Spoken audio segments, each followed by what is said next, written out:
ಸುಮವೆನಿಪ ಯತ್ನದಲ್ಲಿ, ಶರಣಂತರಾತ್ಮ ಗಂಭೀರ ಪ್ರಶಾಂತಿಯಲ್ಲಿ, ಶರಣು ವಿಶ್ವಾತ್ಮದಲ್ಲಿ ಮಂಕುತಿಮ್ಮ. ಬದುಕಿನ ರಹಸ್ಯದ ಸತ್ವಕ್ಕೆ ನೀನು ಶರಣಾಗು, ಜೀವನವನ್ನು ಹೂವಿನಂತೆ ಹಗುರವಾಗಿ ನಡೆಸು, ಬದುಕ ಭಾರವಾಗಿಸಬೇಡ, ವಿಶ್ವಶಾಂತಿಗೆ ಶರಣಾಗು, ವಿಶ್ವದ ಆತ್ಮವೇ ಆಗಿರುವ ದಿವ್ಯ ಶಕ್ತಿಗೆ ಶರಣಾಗು ಎಂಬ ಮಾತಿನೊಂದಿಗೆ ಎಲ್ಲರಿಗೂ ನಮಸ್ಕಾರ.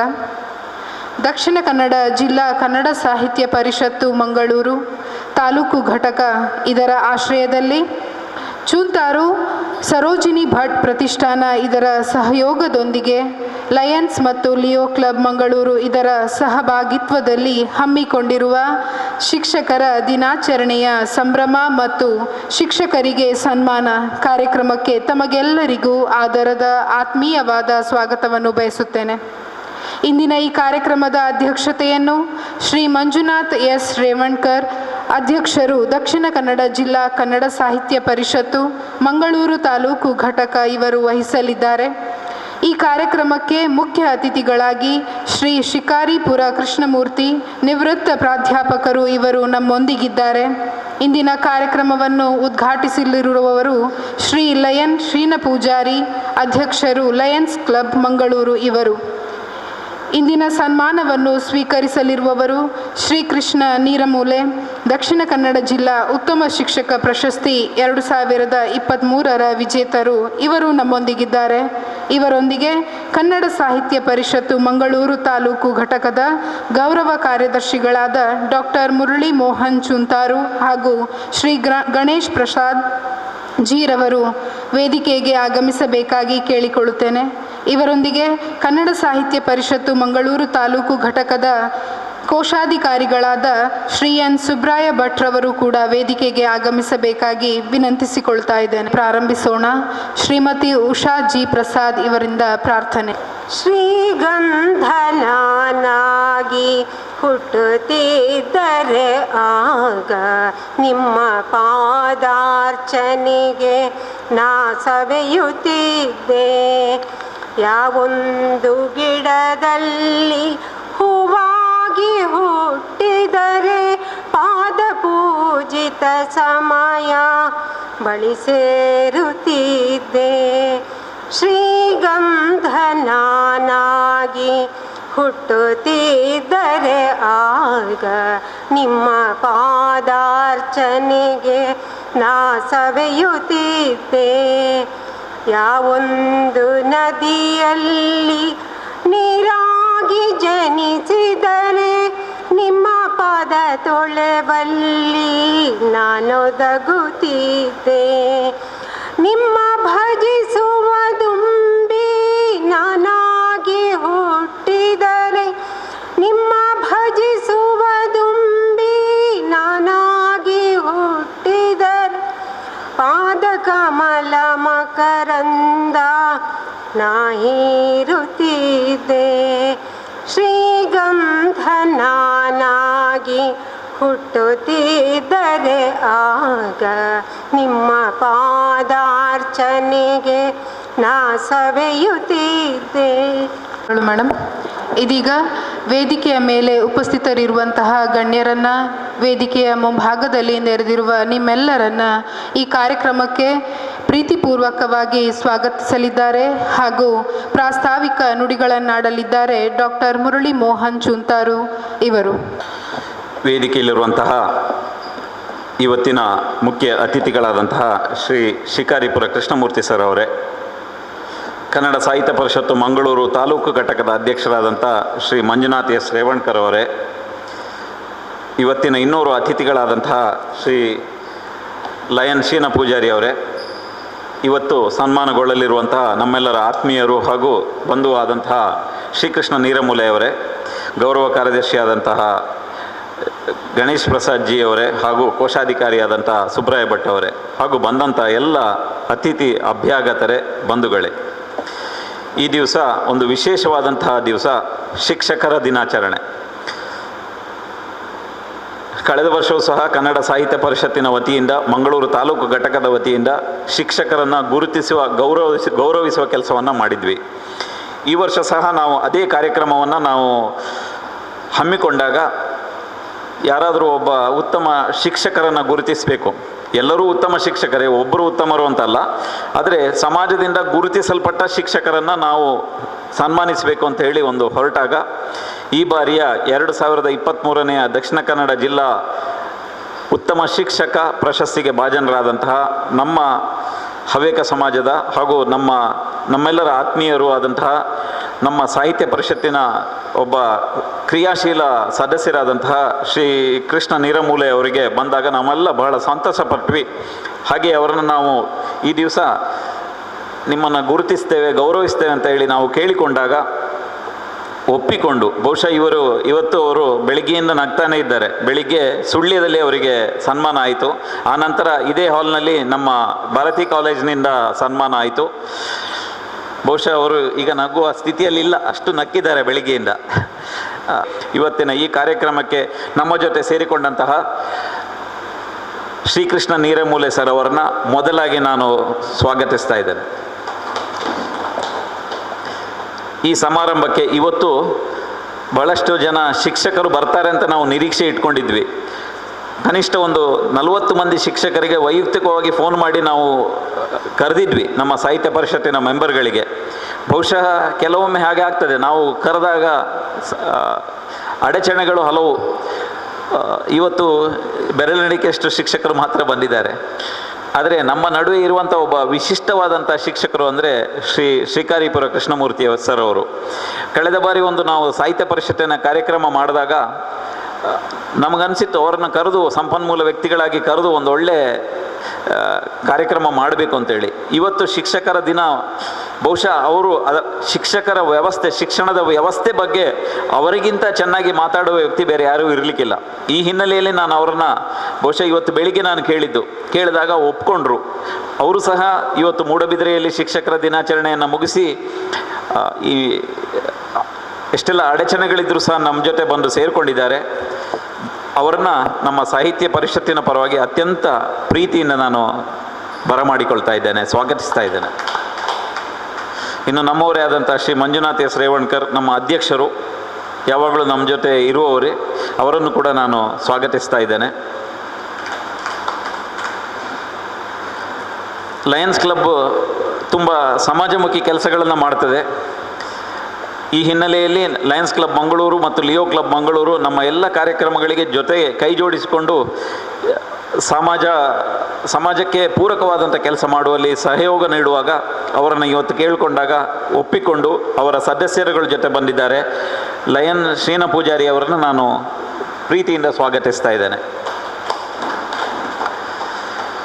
ಇನ್ನು ನಮ್ಮವರೇ ಆದಂಥ ಗಣೇಶ್ ಪ್ರಸಾದ್ ಸರ್ ಅವರು ಹಾಗೂ ಸುಬ್ರಾಯ ಭಟ್ ಕೋಶಾಧಿಕಾರಿ ಅವರು ನಮ್ಮ ಜೊತೆ ಇದ್ದಾರೆ. ಅವರನ್ನು ಸಹ ನಾನು ಸ್ವಾಗತಿಸ್ತಾ ಇದ್ದೇನೆ. ಹಾಗೆ ಇವತ್ತಿನ ಕಾರ್ಯಕ್ರಮಕ್ಕೆ ಶ್ರೀಕೃಷ್ಣ ನೀರಮೂಲೆ ಅವರ ಧರ್ಮಪತ್ನಿ ಶ್ರೀಮತಿ ಕವಿತಾ ನೀರಮೂಲೆ ಅವರು ಬಂದಿದ್ದಾರೆ. ಅವರನ್ನು ನಾನು ಬರಮಾಡಿಕೊಳ್ತಾ ಇದ್ದೇನೆ. ಅವರು ಮಂಗಳೂರು ತಾಲೂಕು ಸಬ್ ರಿಜಿಸ್ಟ್ರಾರ್ ಆಗಿ ಕೆಲಸ ಮಾಡುವವರು. ಬಹಳಷ್ಟು ಬ್ಯುಸಿ ಇರ್ತಾರೆ, ರಾತ್ರಿ 8 ಗಂಟೆವರೆಗೆ ಕೆಲಸ ಮಾಡ್ತಾರೆ. ಇವತ್ತು ಕೆಲಸದಿಂದ ತಪ್ಪಿಸಿಕೊಂಡು ನಮ್ಮ ನಡುವೆ ಬಂದಿದ್ದಾರೆ. ಅವರಿಗೆ ನಾನು ಮಗದೊಮ್ಮೆ ಸ್ವಾಗತಿಸ್ತಾ ಇದ್ದೇನೆ. ಹಿರಿಯ ವೈದ್ಯರಾದಂಥ ಈಶ್ವರ್ ಪಳ್ಳಾದೇವರು, ನಮ್ಮ ಸಾಹಿತ್ಯ ಪರಿಷತ್ತಿನ ಪದಾಧಿಕಾರಿಗಳು GK ಭಟ್ ಅವರು ಹಾಗೂ ದೊಡ್ಡಮನಿ ಸರ್ ಅವರು, ಲಯನ್ಸ್ ಕ್ಲಬ್ಬಿನ ಸದಸ್ಯರು ಶ್ರೀಕೃಷ್ಣ ಸುಣ್ಣಂಗುಳಿಯವರು ಹಾಗೂ ನಮ್ಮ ಭಾರತಿ ಕಾಲೇಜಿನ ಆಧಾರ ಸ್ತಂಭ ಆದಂತಹ ನಮ್ಮ ಉದಯಶಂಕರ ನೀರ್ಪಾಜಿಯವರು ಸಹ ಇದ್ದಾರೆ. ಎಲ್ಲರನ್ನ ಪ್ರೀತಿಯಿಂದ ನಾನು ಬರಮಾಡಿಕೊಳ್ತಾ ಇದ್ದೇನೆ. ಮುಂದಿನ ಕಾರ್ಯಕ್ರಮಕ್ಕೆ ಶುಭ ಹಾರೈಸ್ತೇನೆ. ಧನ್ಯವಾದಗಳು.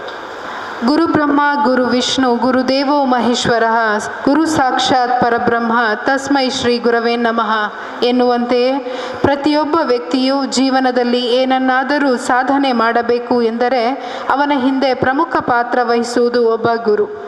ಗುರುವಿಲ್ಲದ ಗುರಿಯನ್ನು ತಲುಪುವುದು ಬಹಳ ಕಷ್ಟ. ಭರವಸೆಯನ್ನು ಹೆಚ್ಚಿಸುವ, ಕನಸನ್ನು ಸಾಕಾರಗೊಳಿಸುವ, ಕಲಿಕಾ ಆಸಕ್ತಿಯನ್ನು ಹುಟ್ಟಿಹಾಕುವ ಸೂತ್ರಧಾರನೇ ಶಿಕ್ಷಕ ಎಂದರೆ ತಪ್ಪಾಗಲಾರದು. ನಮ್ಮ ದೇಶ ಕಂಡ ಅತ್ಯುತ್ತಮ ಶಿಕ್ಷಕ, ತತ್ವಜ್ಞಾನಿ ಮತ್ತು ಭಾರತದ 2ನೇಯ ರಾಷ್ಟ್ರಪತಿಯಾಗಿದ್ದ ಡಾಕ್ಟರ್ ಸರ್ವಪಲ್ಲಿ ರಾಧಾಕೃಷ್ಣನ್ರವರ ಜನ್ಮದಿನದ ಸವಿನೆನಪಿಗಾಗಿ ದೇಶದಾದ್ಯಂತ ಇಂದು ಶಿಕ್ಷಕ ದಿನಾಚರಣೆಯನ್ನು ಆಚರಿಸಲಾಗುತ್ತಿದೆ. ಇಂತಹದ್ದೇ ಒಂದು ಸುಂದರ ಸಂಭ್ರಮಾಚರಣೆಯ ಈ ಕಾರ್ಯಕ್ರಮವನ್ನು ಇದೀಗ ಉದ್ಘಾಟಿಸುವಂತಹ ಸಮಯ. ಬೆಳಕಿನ ದ್ಯೋತಕವಾದ ದೀಪವನ್ನು ಪ್ರಜ್ವಲನಗೊಳಿಸುವುದರ ಮೂಲಕ ಈ ಕಾರ್ಯಕ್ರಮವನ್ನು ಉದ್ಘಾಟಿಸಬೇಕಾಗಿ ಲಯನ್ಸ್ ಕ್ಲಬ್ ಮಂಗಳೂರು ಇದರ ಅಧ್ಯಕ್ಷರಾದ ಶ್ರೀ ಶೀನ ಪೂಜಾರಿ ಇವರಲ್ಲಿ ವಿನಂತಿಸಿಕೊಳ್ಳುತ್ತೇನೆ.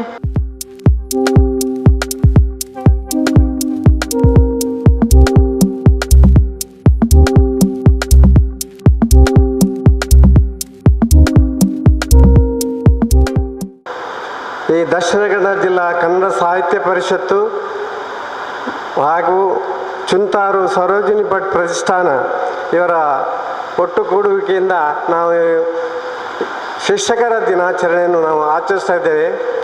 ನಿಜವಾಗಿ ಒಂದು ಕಾಲದಲ್ಲಿ ಸರ್ವಪಳ್ಳಿ ರಾಧಾಕೃಷ್ಣನ್ ನಮ್ಮ ರಾಷ್ಟ್ರಪತಿ ಆಗಿರುವಾಗ ಎಲ್ಲ ಜನರು ಅವರ ಜನ್ಮದಿನವನ್ನು ಆಚರಿಸಬೇಕು ಅಂತ ಹೇಳ್ತಿದ್ದರು.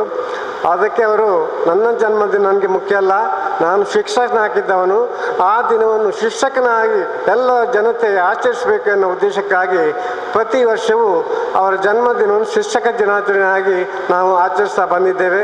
ನಿಜವಾಗಿ ಅಂಥ ಮಹಾತ್ಮರು ಇನ್ನು ನಮ್ಮ ದೇಶದಲ್ಲಿ ಹುಟ್ಟಲಿಕ್ಕಿಲ್ಲ. ಈ ಸಂದರ್ಭದಲ್ಲಿ ನಮ್ಮೊಟ್ಟಿಗೆ ನೆರೆದಿರುವ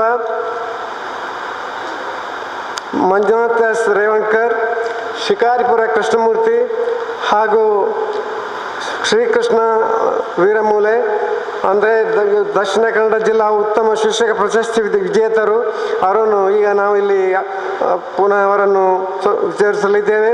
ಹಾಗೂ ನನ್ನ ಆತ್ಮೀಯರಾದ ಡಾಕ್ಟರ್ ಮುರಳಿ ಮೋಹನ್ ಚಿಂತಾರು ಅವರನ್ನು ನಾನು ಅವರ ಬಗ್ಗೆ ನಾನು ತುಂಬ ಹೃದಯದಿಂದ ಅವರನ್ನು ಒಂದು ಥ್ಯಾಂಕ್ಸ್ ಕೊಡುವ ಉದ್ದೇಶದಿಂದ ಇದ್ದೇನೆ. ಈ ನಿಜವಾಗಿ ನಾವು ಇದು ಸಡನ್ ತಯಾರಾದ ಈ ಕಾರ್ಯಕ್ರಮ ನಾವು ಬೇರೆ ಯಾವುದೇ ಇರುವಾಗ ಅವರ ಚಿಂತಾರನ್ನು ಮಾತಾಡಿದಾಗ ಅವ್ರು ಹೇಳಿದ್ರು 51 ಸಂಜೆ ಕಾರ್ಯಕ್ರಮ ಇದೆ, ನೀವು ಬನ್ನಿ ಅಂತ ಒಂದು ರಿಕ್ವೆಸ್ಟ್ ಮಾಡಿದರು. ಅದಕ್ಕಾಗಿ ನಾವು ಸಡನ್ನಾಗಿ ಇಲ್ಲಿ ಬಂದಿದ್ದೇವೆ. ಅದರ್ವೈಸ್ ಅವರೇನೆಂದರೆ ನಾವು 2-3 ವರ್ಷದಿಂದ, ಅದಕ್ಕೂ ಜಾಸ್ತಿ ವರ್ಷದಿಂದ ನಾವು ಅನೇಕ ಕಾರ್ಯಕ್ರಮಗಳಲ್ಲಿ ಅವರನ್ನು ಜೋಡಿಸಿಕೊಂಡು ಅನೇಕ ಕಾರ್ಯಕ್ರಮವನ್ನು ಬಂದಿದ್ದೇವೆ. ಮತ್ತು ಲಯನ್ಸ್ ಕ್ಲಬ್ ಬಗ್ಗೆ ಹೇಳೋದಾದರೆ, ಈ ಲಯನ್ಸ್ ಕ್ಲಬ್ಬು 200ಕ್ಕೂ ಹೆಚ್ಚು ದೇಶಗಳಲ್ಲಿ ಅಂತಾರಾಷ್ಟ್ರೀಯ ಮಟ್ಟದ ಒಂದು ಅಂತಾರಾಷ್ಟ್ರೀಯ ಸಂಸ್ಥೆ. ಈ ಯುನೈಟೆಡ್ ನೇಷನ್ಸ್ ಆರ್ಗನೈಸೇಷನ್ಸ್ ಅಲ್ಲಿ ಕೂಡ ಇದು ರೆಕಗ್ನೈಸ್ಡ್ ಆದಂದರೆ ವರ್ಷದಲ್ಲಿ ಒಂದು ದಿವಸವನ್ನು ಲಯನ್ಸ್ ಸಂಸ್ಥೆಗಾಗಿ ಅವರು ಮಾಡಿದ್ದಾರೆ. ಬೇರೆ ಯಾವ ಇಂಟರ್ನ್ಯಾಷನಲ್ ಆರ್ಗನೈಸೇಷನ್ಗಳ ಇಲ್ಲಿ ಕೊಡಲಿಲ್ಲ. ಮತ್ತು ನಮ್ಮ ಲಯನ್ಸ್ ಇಂಟರ್ನ್ಯಾಷನಲ್ ಇದರಲ್ಲಿ ಈ ಕಂದಾಯ ಜಿಲ್ಲೆ 317D ಕಂದಾಯ ಜಿಲ್ಲೆ ಯಾವುದಂದರೆ ದಕ್ಷಿಣ ಕನ್ನಡ, ಹಾಸನ, ಚಿಕ್ಕಮಗಳೂರು, ಕೂರ್ಗ್ ಈ 4 ಜಿಲ್ಲೆಯಲ್ಲಿ 118 ಕ್ಲಬ್ಗಳಿವೆ. 118 ಕ್ಲಬ್ಗಳಲ್ಲಿ ಪ್ರಪ್ರಥಮವಾಗಿ ಸ್ಥಾಪನೆಯಾದ್ದು ಹಿರಿಯ ಕ್ಲಬ್ಬು.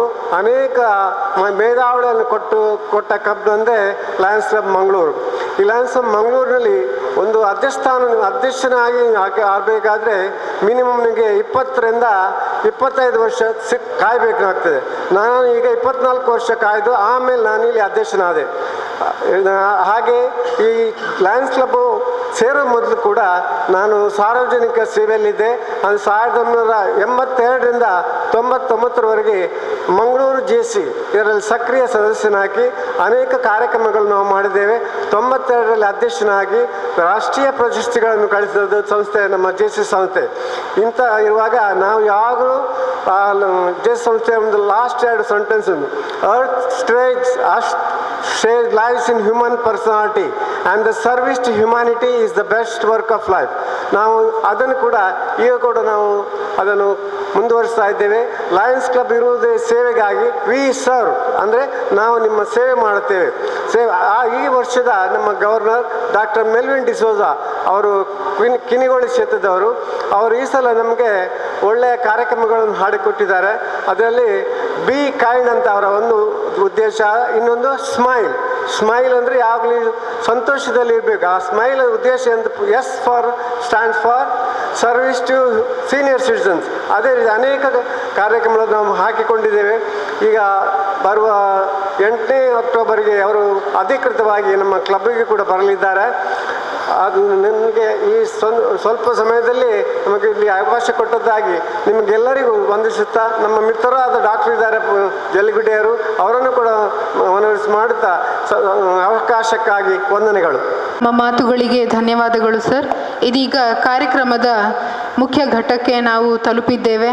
ಇಂದಿನ ಈ ಕಾರ್ಯಕ್ರಮದಲ್ಲಿ ನಮ್ಮೊಂದಿಗೆ ಉಪಸ್ಥಿತರಿರುವಂತಹ ದಕ್ಷಿಣ ಕನ್ನಡ ಜಿಲ್ಲಾ ಉತ್ತಮ ಶಿಕ್ಷಕ ಪ್ರಶಸ್ತಿ ವಿಜೇತರಾದಂತಹ ಶ್ರೀಕೃಷ್ಣ ನೀರಮೂಲೆ ಇವರ ಸನ್ಮಾನ ಕಾರ್ಯಕ್ರಮ ನೆರವೇರಲಿದೆ.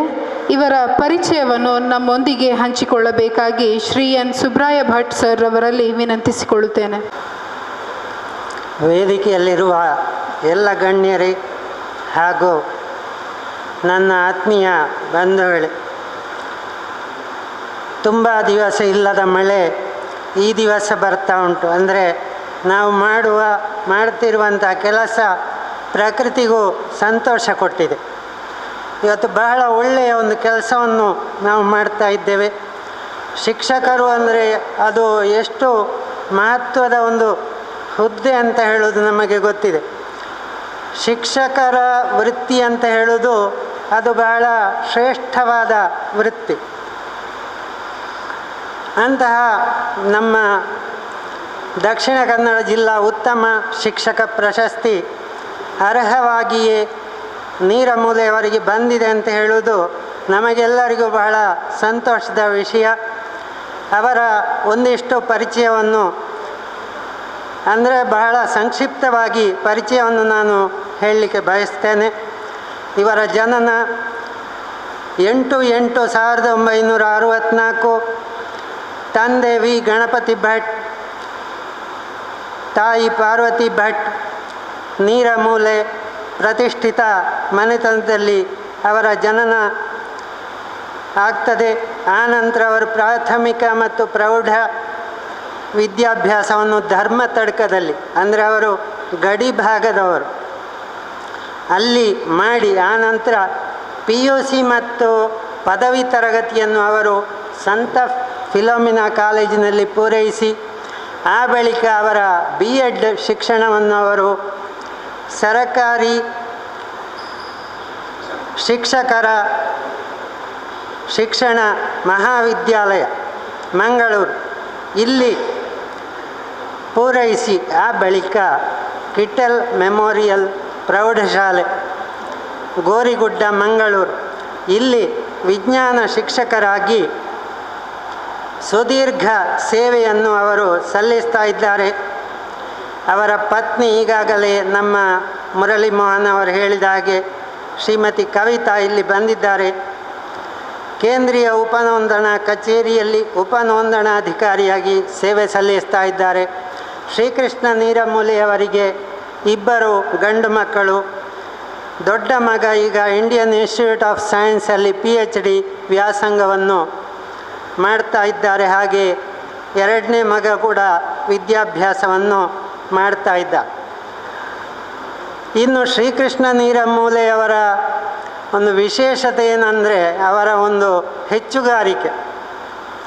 ಎಲ್ಲ ಶಿಕ್ಷಕರು ಕೂಡ ತಮ್ಮ ಸೇವೆಯನ್ನು ಉತ್ತಮವಾಗಿ ನಿರ್ವಹಿಸ್ತಾರೆ. ಆದರೆ ಕೆಲವು ಶಿಕ್ಷಕರು ಇನ್ನಷ್ಟು ಅದರಲ್ಲಿ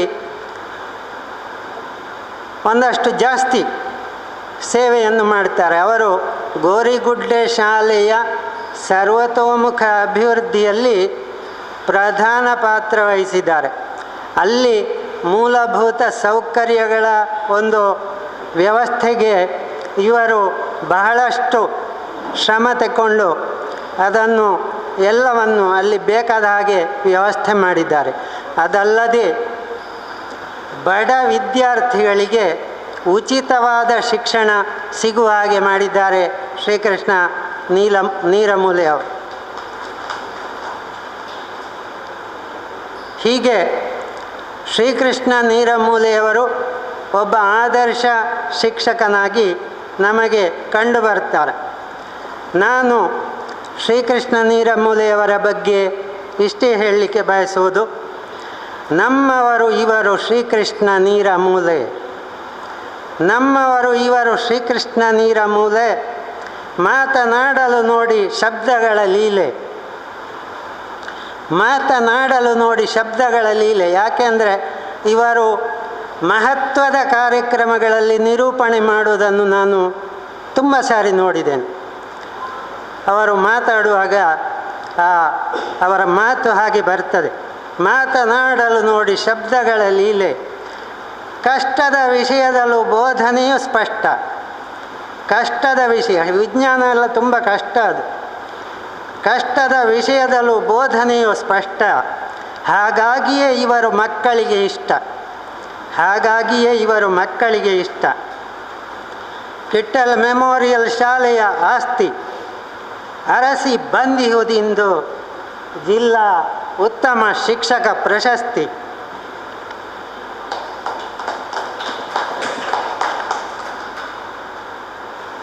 ಇನ್ನಷ್ಟು ಬರುತ್ತಿರಲಿ ಪ್ರಶಸ್ತಿಗಳ ಸರಮಾಲೆ. ಆತ್ಮೀಯ ಶ್ರೀಕೃಷ್ಣ ನೀರಮೂಲೆ, ಅಭಿನಂದನೆಗಳು, ಅಭಿನಂದನೆಗಳು. ಶ್ರೀಕೃಷ್ಣ ನೀರಮೂಲೆಯವರ ಪರಿಚಯವನ್ನು ನಮಗಿತ್ತ ನಿಮಗೆ ಧನ್ಯವಾದಗಳು ಸರ್. ಇದೀಗ ಒಬ್ಬ ಉತ್ತಮ ಶಿಕ್ಷಕನಾಗಿ ದಕ್ಷಿಣ ಕನ್ನಡ ಜಿಲ್ಲಾ ಉತ್ತಮ ಶಿಕ್ಷಕ ಪ್ರಶಸ್ತಿಯನ್ನು ಪಡೆದಿರುವಂತಹ ನಿಮ್ಮೆಲ್ಲರೊಂದಿಗೆ ಇಂದು ವೇದಿಕೆಯ ಮೇಲೆ ಆಸೀನರಾಗಿರುವಂತಹ ಶ್ರೀಕೃಷ್ಣ ನೀರಮೂಲೆ ಇವರನ್ನು ಸನ್ಮಾನಿಸಬೇಕಾಗಿ ವೇದಿಕೆಯ ಮೇಲಿರುವಂತಹ ಗಣ್ಯರಲ್ಲಿ ವಿನಂತಿಸಿಕೊಳ್ಳುತ್ತೇನೆ.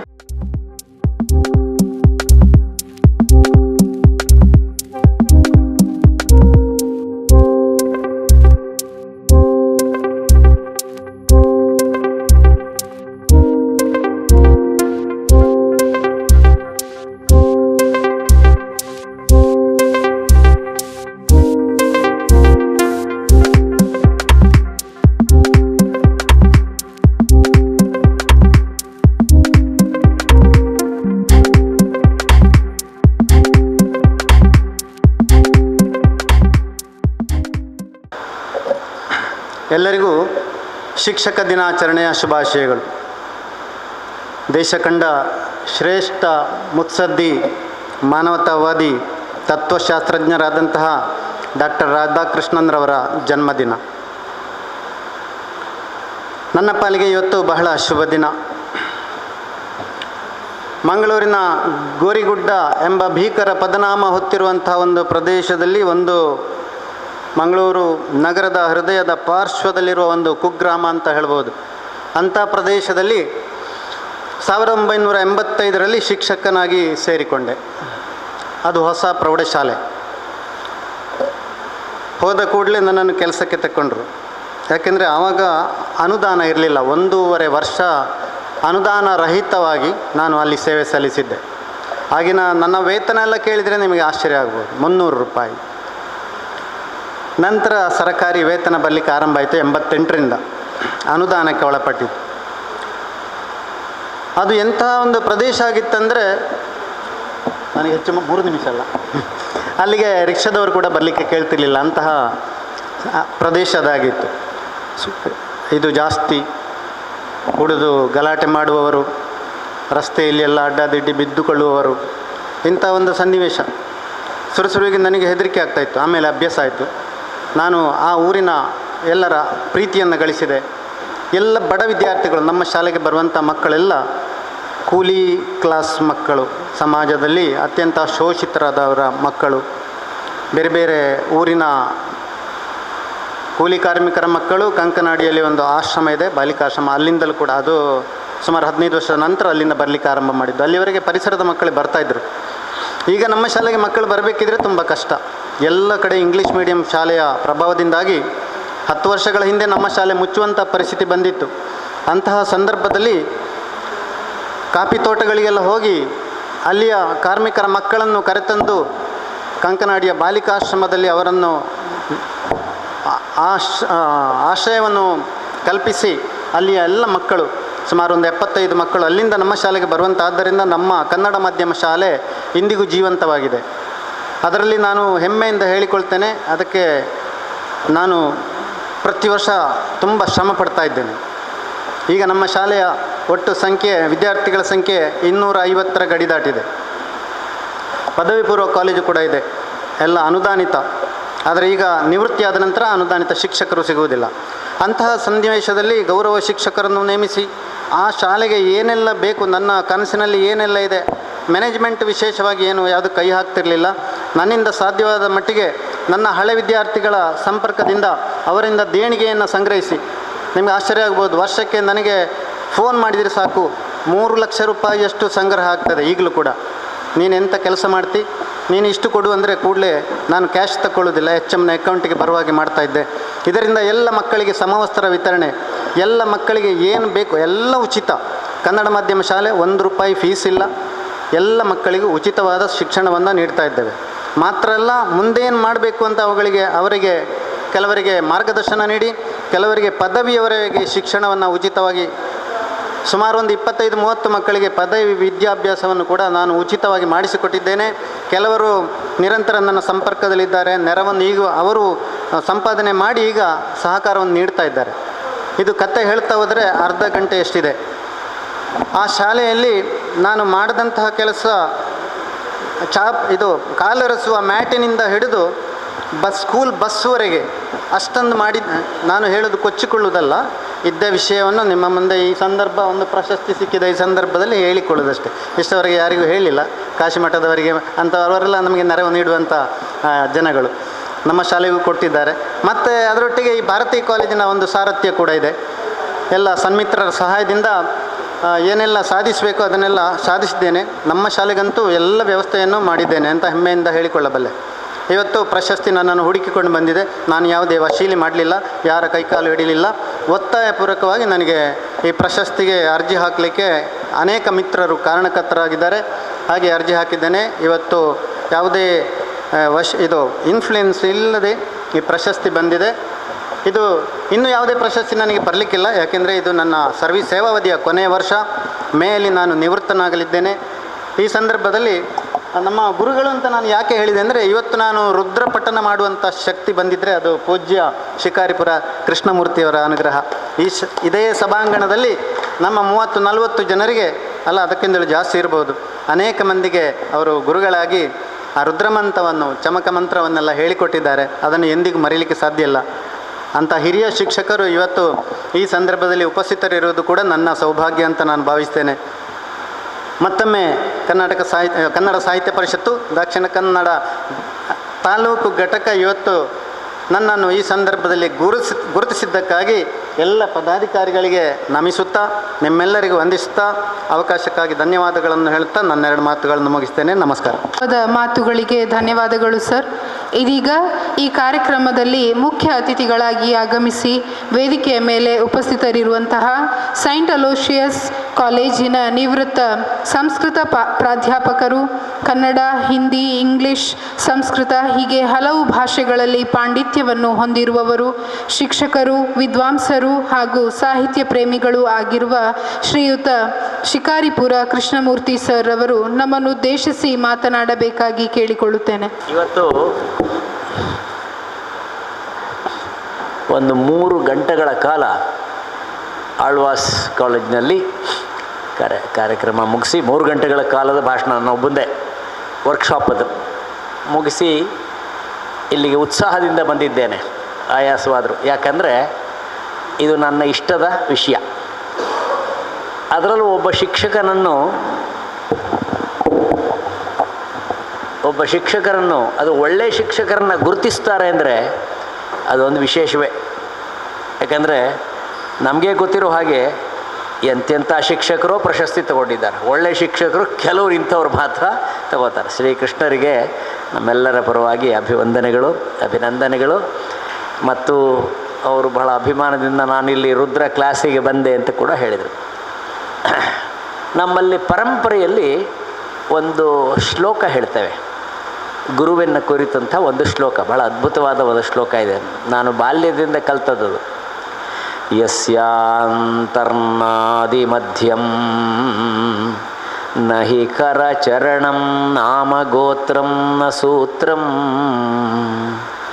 ನೋ ಜಾತಿರ್ನೈವ ವರ್ಣೋ ನ ಭವತಿ ಪುರುಷೋ ನೋ ನಪುಂಸ್ಕಂ ನ ಚ ಸ್ತ್ರೀಃ ನಾಕಾರಂ ನೋ ವಿಕಾರಂ ನಹಿ ಜನಿ ಮರಣಂ ನಾಸ್ತಿ ಪುಣ್ಯಂ ನ ಪಾಪಂ ನೋ ತತ್ವಂ ತತ್ವಮೇಕಂ ಸಹಜ ಸಮರಸಂ ಸದ್ಗುರುಂ ತಂ ನಮಾಮಿ. ಅಂತಹ ಗುರುವಿಗೆ ನಮಸ್ಕಾರ. ಎಂಥ ಗುರು? ಈಗ ಗುರು ಅಂತ ಹೇಳಿದಾಗ ನಮಗೆ ಇವುಗಳು ಬಾಧೆ ಬರಬಾರ್ದು. ಯಸ್ಯ ಅಂತರ್ನಾಸ್ತಿ ಮಧ್ಯಂ ನಹಿ ಕರಚರಣಂ ನಾಮ ಗೋತ್ರಂ ನ ಸೂತ್ರಂ. ನನಗೆ ಕಲಿಸುವಂತಹ ಗುರುಗಳ ಜಾತಿ, ಮತ, ಗೋತ್ರ, ಸೂತ್ರ, ಅವರ ಆಕಾರ ಹೇಗಿದ್ದಾರೆ, ನೋಡ್ಲಿಕ್ಕೆ ಭಾಳ ಚೆನ್ನಾಗಿದ್ದಾರ, ಆಕರ್ಷಕವಾಗಿದ್ದಾರ, ಇದು ಯಾವುದು ಮುಖ್ಯ ಅಲ್ವೇ ಇಲ್ಲ. ನೋ ತತ್ವಂ ತತ್ವಮೇಕಂ. ಸಹಜ ಅವರು ಗಂಡಸಾಗಿರ್ಬೋದು ಹೆಂಗಸಾಗಿರ್ಬೋದು ಯಾವುದೂ ಮುಖ್ಯ ಅಲ್ಲ. ಸಹಜ ಸಮರಸಂ, ಅವರಲ್ಲಿ ವ್ಯಕ್ತಿತ್ವದ ಒಂದು ಸಾಮರಸ್ಯ ಇದೆಯಾ, ಅದಿದೆ ಅಂತ ಆದರೆ ಸದ್ಗುರುಂ ತಂ ನಮಾಮಿ. ಅಂತಹ ಗುರು ಅನ್ನುವಾಗ ದಕ್ಷಿಣಾಮೂರ್ತಿಯನ್ನು ಗುರು ಎಂಬುದಾಗಿ ನಮ್ಮಲ್ಲಿ ಪರಂಪರೆಯಲ್ಲಿ ಗುರುತಿಸಿದ್ದಾರೆ. ದಕ್ಷಿಣಾಮೂರ್ತಿ ಅಂದರೆ ಯಾರು? ಸಾಕ್ಷಾತ್ ಪರಮೇಶ್ವರನೇ ಬಾಲಕನಾಗಿ ಕೂತಿದ್ದಾನೆ. ನೋಡಿ, ಅಲ್ಲೊಬ್ಬ ಬಾಲಕ ಇದ್ದಾನೆ, ಚಿಕ್ಕ ವಯಸ್ಸಿನ ಬಾಲಕ. ಇಂಥ ಒಬ್ಬ ಬಾಲಕ ದಕ್ಷಿಣ ದಿಕ್ಕಿಗೆ ತಿರುಗಿ ಕೂತಿದ್ದಾನಂತ. ಶಿಷ್ಯರು ಯಾರು ಕೂತಿದ್ದಾರೆ ಕಲೀಲಿಕ್ಕೆ? ಸಪ್ತರ್ಷಿಗಳು. ಎಲ್ಲ ವಯಸ್ಸಾದ ಋಷಿಗಳೆಲ್ಲ ಕೆಳಗೆ ಶಿಕ್ಷಕರಾಗಿ ಕೂತಿದ್ದಾರೆ. ಗುರುವಾಗಿ ಕೂತವ್ರನು ಯುವಕ, ಶಿಷ್ಯರೆಲ್ಲ ವೃದ್ಧರು. ಆ ಗುರುವಿನ ಎದುರುಗಡೆ ಶಿಷ್ಯರು ಕೂರ್ತಿದ್ದ ಹಾಗೆ, ಅಂದರೆ ಈ ಸಪ್ತರ್ಷಿಗಳು ಕೂರ್ತಿದ್ದ ಹಾಗೆ, ಶಿಷ್ಯಾಸ್ತು ಛಿನ್ನ ಸಂಶಯ. ಹಿಂದಿನ ಕಾಲದಲ್ಲಿ ಹೇಗಿರ್ತಿತ್ತು ಅಂದರೆ ಏನೇನೋ ಪ್ರಶ್ನೆಗಳನ್ನ ಇಟ್ಕೊಂಡು ಗುರುಗಳ ಹತ್ರ ಹೋಗ್ತಾ ಇದ್ರು. ಈಗ ಸ್ಟೂಡೆಂಟ್ ಆಗಿ ಬರೋರು ಟೀಚರ್ ಹತ್ರ ಏನೂ ಇಲ್ಲ ಹಾಗೆ ಬರ್ತಾರೆ, ಗುರುಗಳೇ ನೀವೇನಾದರೂ ಕಲಿಸಿ ಅಂತ.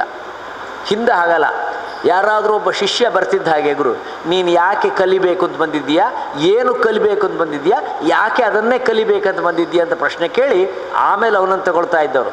ಈ ಸಪ್ತರ್ಷಿಗಳು ಕೂಡ ಅನೇಕ ಸಂಶಯಗಳನ್ನು ಹೊತ್ತು ಗುರು ಅಂತ ಹುಡುಕುವಾಗ ಸಾಕ್ಷಾತ್ ಪರಮೇಶ್ವರನೇ, ಶಿವನೇ ದಕ್ಷಿಣಾಮೂರ್ತಿಯಾಗಿದ್ದ. ಅವನ ಎದುರುಗಡೆ ಹೋಗಿ ಕೂತ್ಕೊಂಡಿರ್ತವೆ. ಅವನನ್ನು ನೋಡ್ತಿದ್ದ ಹಾಗೆ ಇವರು ಎಲ್ಲ ಸಂಶಯಗಳು ಕೂಡ ಚಿನ್ನವಾಗಿ ಹೋದವು ಅಂತ ಪ್ರಖ್ಯಾತವಾದ ಒಂದು ಶ್ಲೋಕ. ಇಲ್ಲಿ ಕೂತಾಗ ಯೋಚನೆ ಮಾಡಲಿಕ್ಕೆ ಶುರು ಮಾಡಿದೆ. ಆಗ ನನಗೆ ಇನ್ನೊಂದು ಪದ್ಯವನ್ನು ನಿಮಗೆ ನೆನಪು ಮಾಡಬೇಕು ಅಂತ ಬಂತು. ಕನ್ನಡದಲ್ಲಿ ಕುವೆಂಪು ಅವರು ಬರೆದ ಅದ್ಭುತವಾದ ಒಂದು ಪದ್ಯ ಇದೆ. ನಾನು ತುಂಬ ಮೆಚ್ಚುವಂಥ ಪದ್ಯ. ಆ ಪದ್ಯವನ್ನು ಹಾಡಿಕೊಂಡು ಕಣ್ಣೀರು ಹಾಕಿದ್ದೀನಿ, ಅಷ್ಟು ಸಂತೋಷ ಆಗುವಂಥ ಒಂದು ಪದ್ಯ, ಒಂದು ಶ್ಲೋಕ. ಅದು ಒಂದು ಪದ್ಯ, ಭಾವಗೀತೆ, ಭಾಳ ಚೆನ್ನಾಗಿದೆ.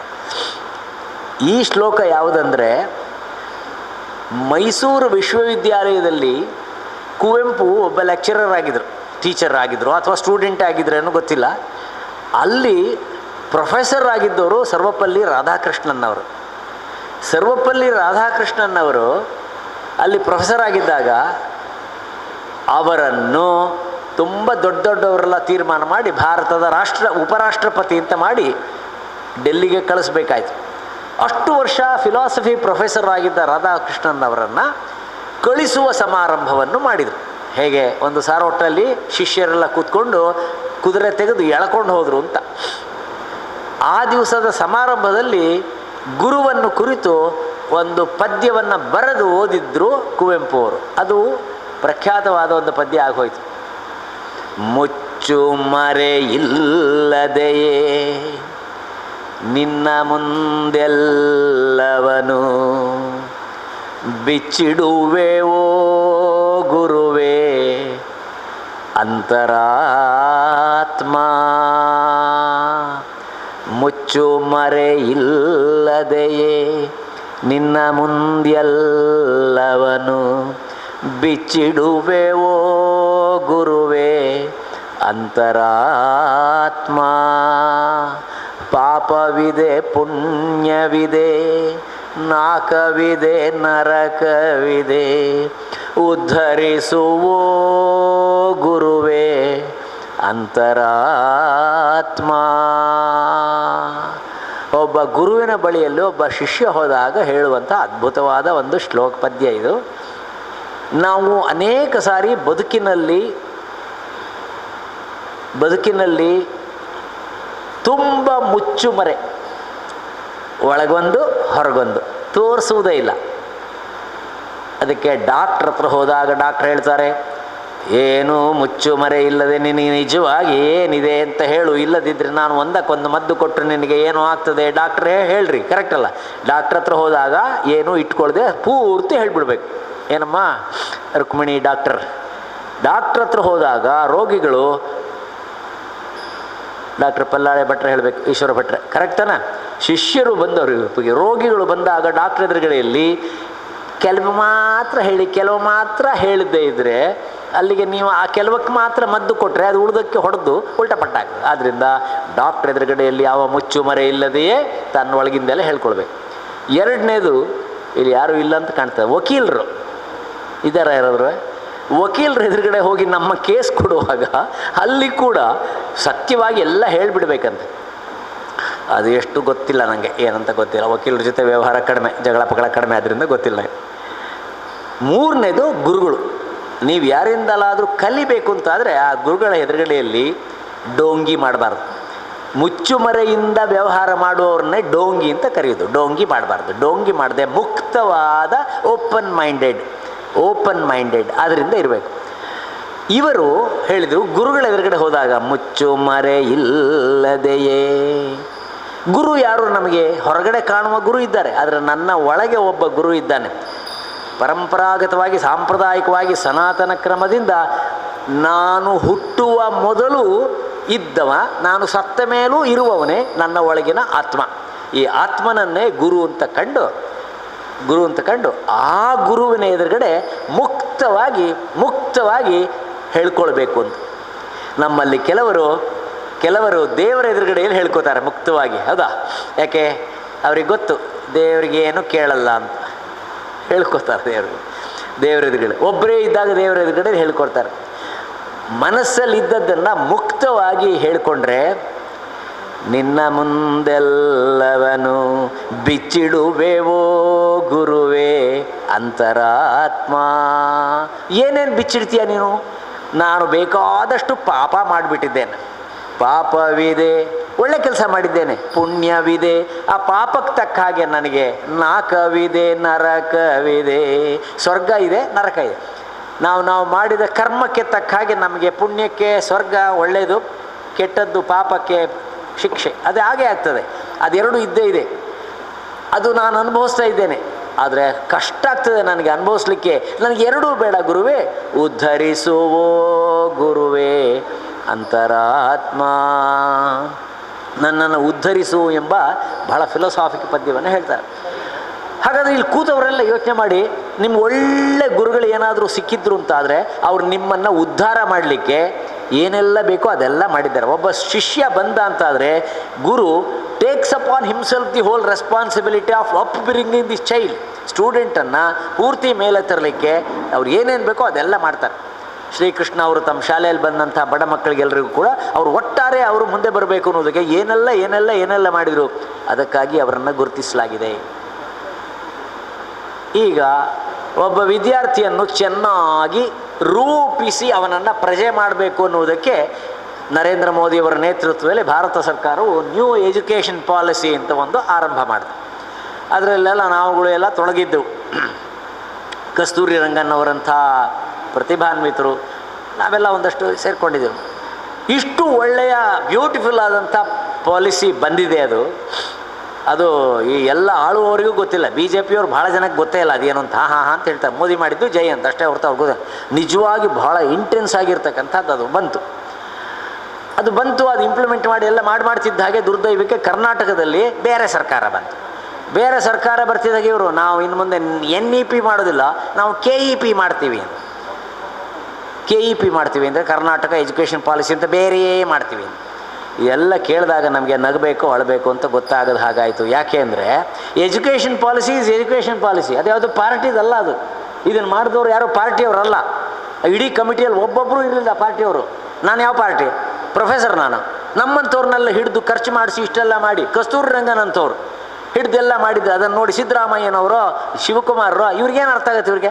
ಇವ್ರು ನೋಡ್ತಿದ್ದಾಗೆ ಇದು ಬೇಡ ತೆಗಿತೀವಿ ನಾವು. ಯಾಕೆ? ಅದು ಅವ್ರು ಮಾಡಿದ್ದು, ಅವ್ರ ಕಾಲದಲ್ಲಿ ಮಾಡಿದ್ದು. Nonsense, stupid. ಇದಕ್ಕೆ ನನಗೆ ಬಹಳ ಸುಂದರವಾದ ಒಂದು ತಮಾಷೆಯ ಸಂದರ್ಭ ಅರ್ಥ ಆಗತ್ತೆ. ಇದನ್ನು ನಾನು ಬಹಳ ಹಿಂದೆ ಟೀಚರ್ಸ್ ಟ್ರೈನಿಂಗ್ ಪ್ರೋಗ್ರಾಮಲ್ಲಿ ಕೋಟ್ ಮಾಡ್ತಾ ಇದ್ದೆ, ಭಾಳ ತಮಾಷೆದೆ ಏನದು. ಒಂದಷ್ಟು ಟೀಚರ್ಸ್ ಎಲ್ಲ ಸೇರಿದ್ರಂತೆ.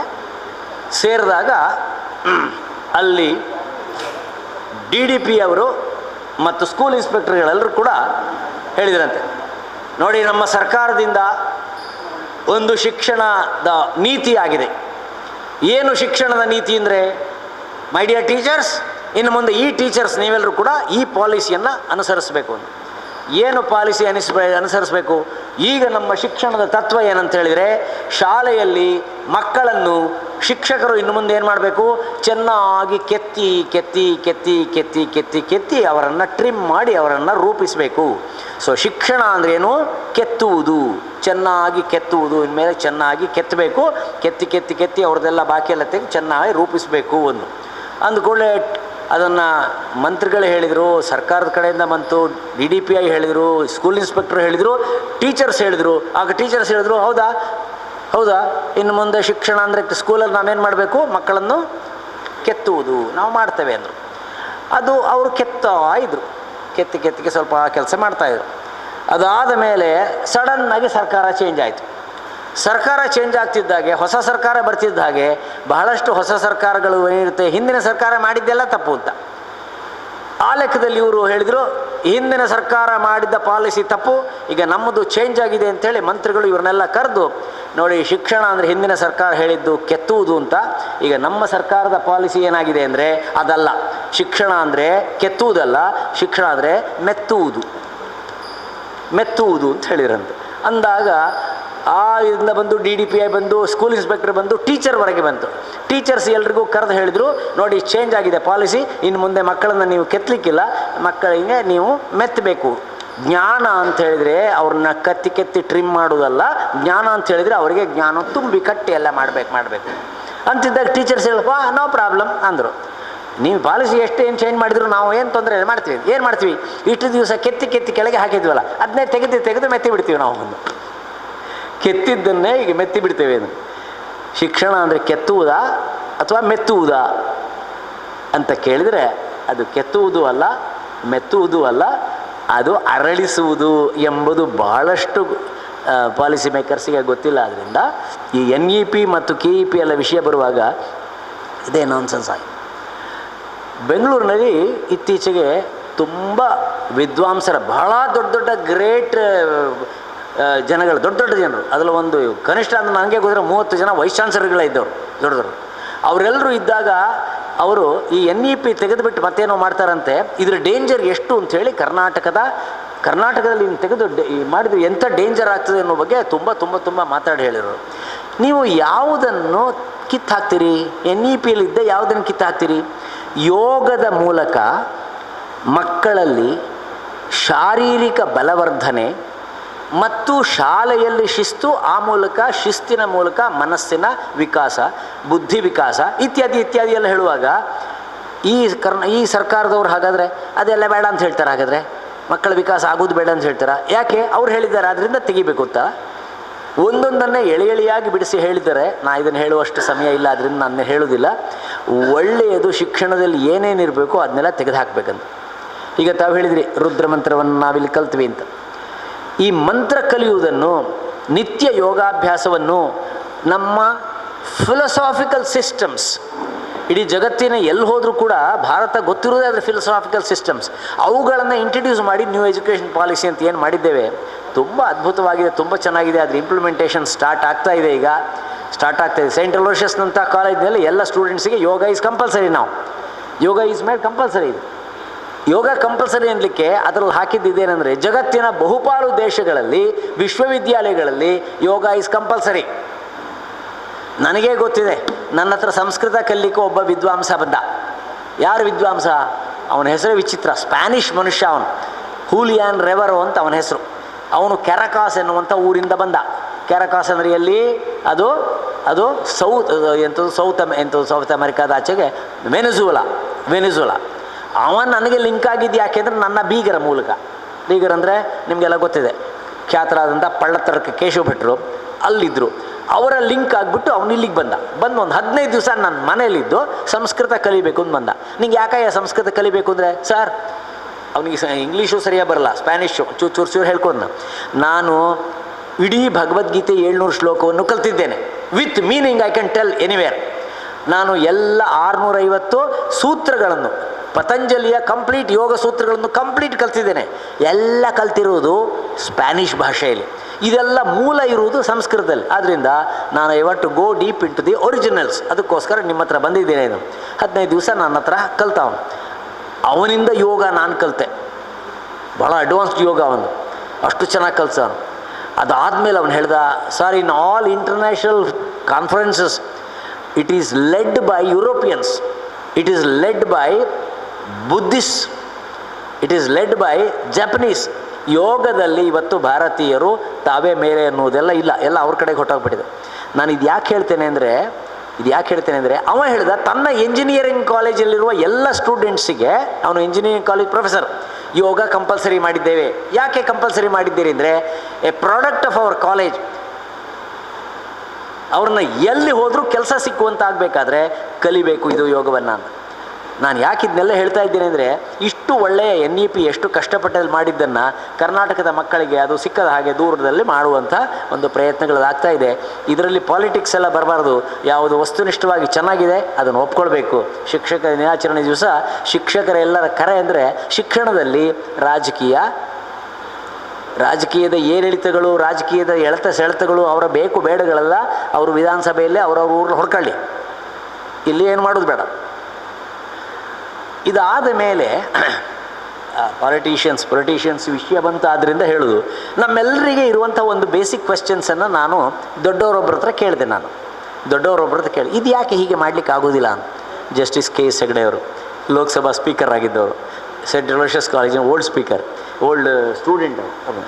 ಅಲ್ಲ, ಒಂದು ಸ್ಕೂಲಲ್ಲಿ ಯಾರಾದರೂ ಕೆಲವು ಸ್ಟೂಡೆಂಟ್ಸ್ ಗಲಾಟೆ ಮಾಡ್ತಾರೆ ಅಂತ ಆದರೆ ಆ ಸ್ಕೂಲ್ ಟೀಚರ್ ಏನು ಮಾಡ್ತಾರೆ, ನಾನು ಹೇಳ್ದಾಗ ಕೇಳಬೇಕು, ಇಲ್ಲ ಅಂತ ಆದರೆ ನಾನು ಹೇಳೋದು ಏನೂ ಅಲ್ಲ, ನಾನು ಹೇಳ್ದು ಕೇಳಬೇಕು, ಇಲ್ಲ ಅಂತ ಆದರೆ ನಾನು ಗೆಟ್ ಔಟ್ ಮಾಡ್ತೀನಿ ಅಂತ. ಅವರಿಗೂ ಗೆಟ್ ಔಟ್ ಮಾಡಲಿಕ್ಕಾದರೆ ಹೆಡ್ ಮಾಸ್ಟ್ರು ಬರ್ತಾರೆ.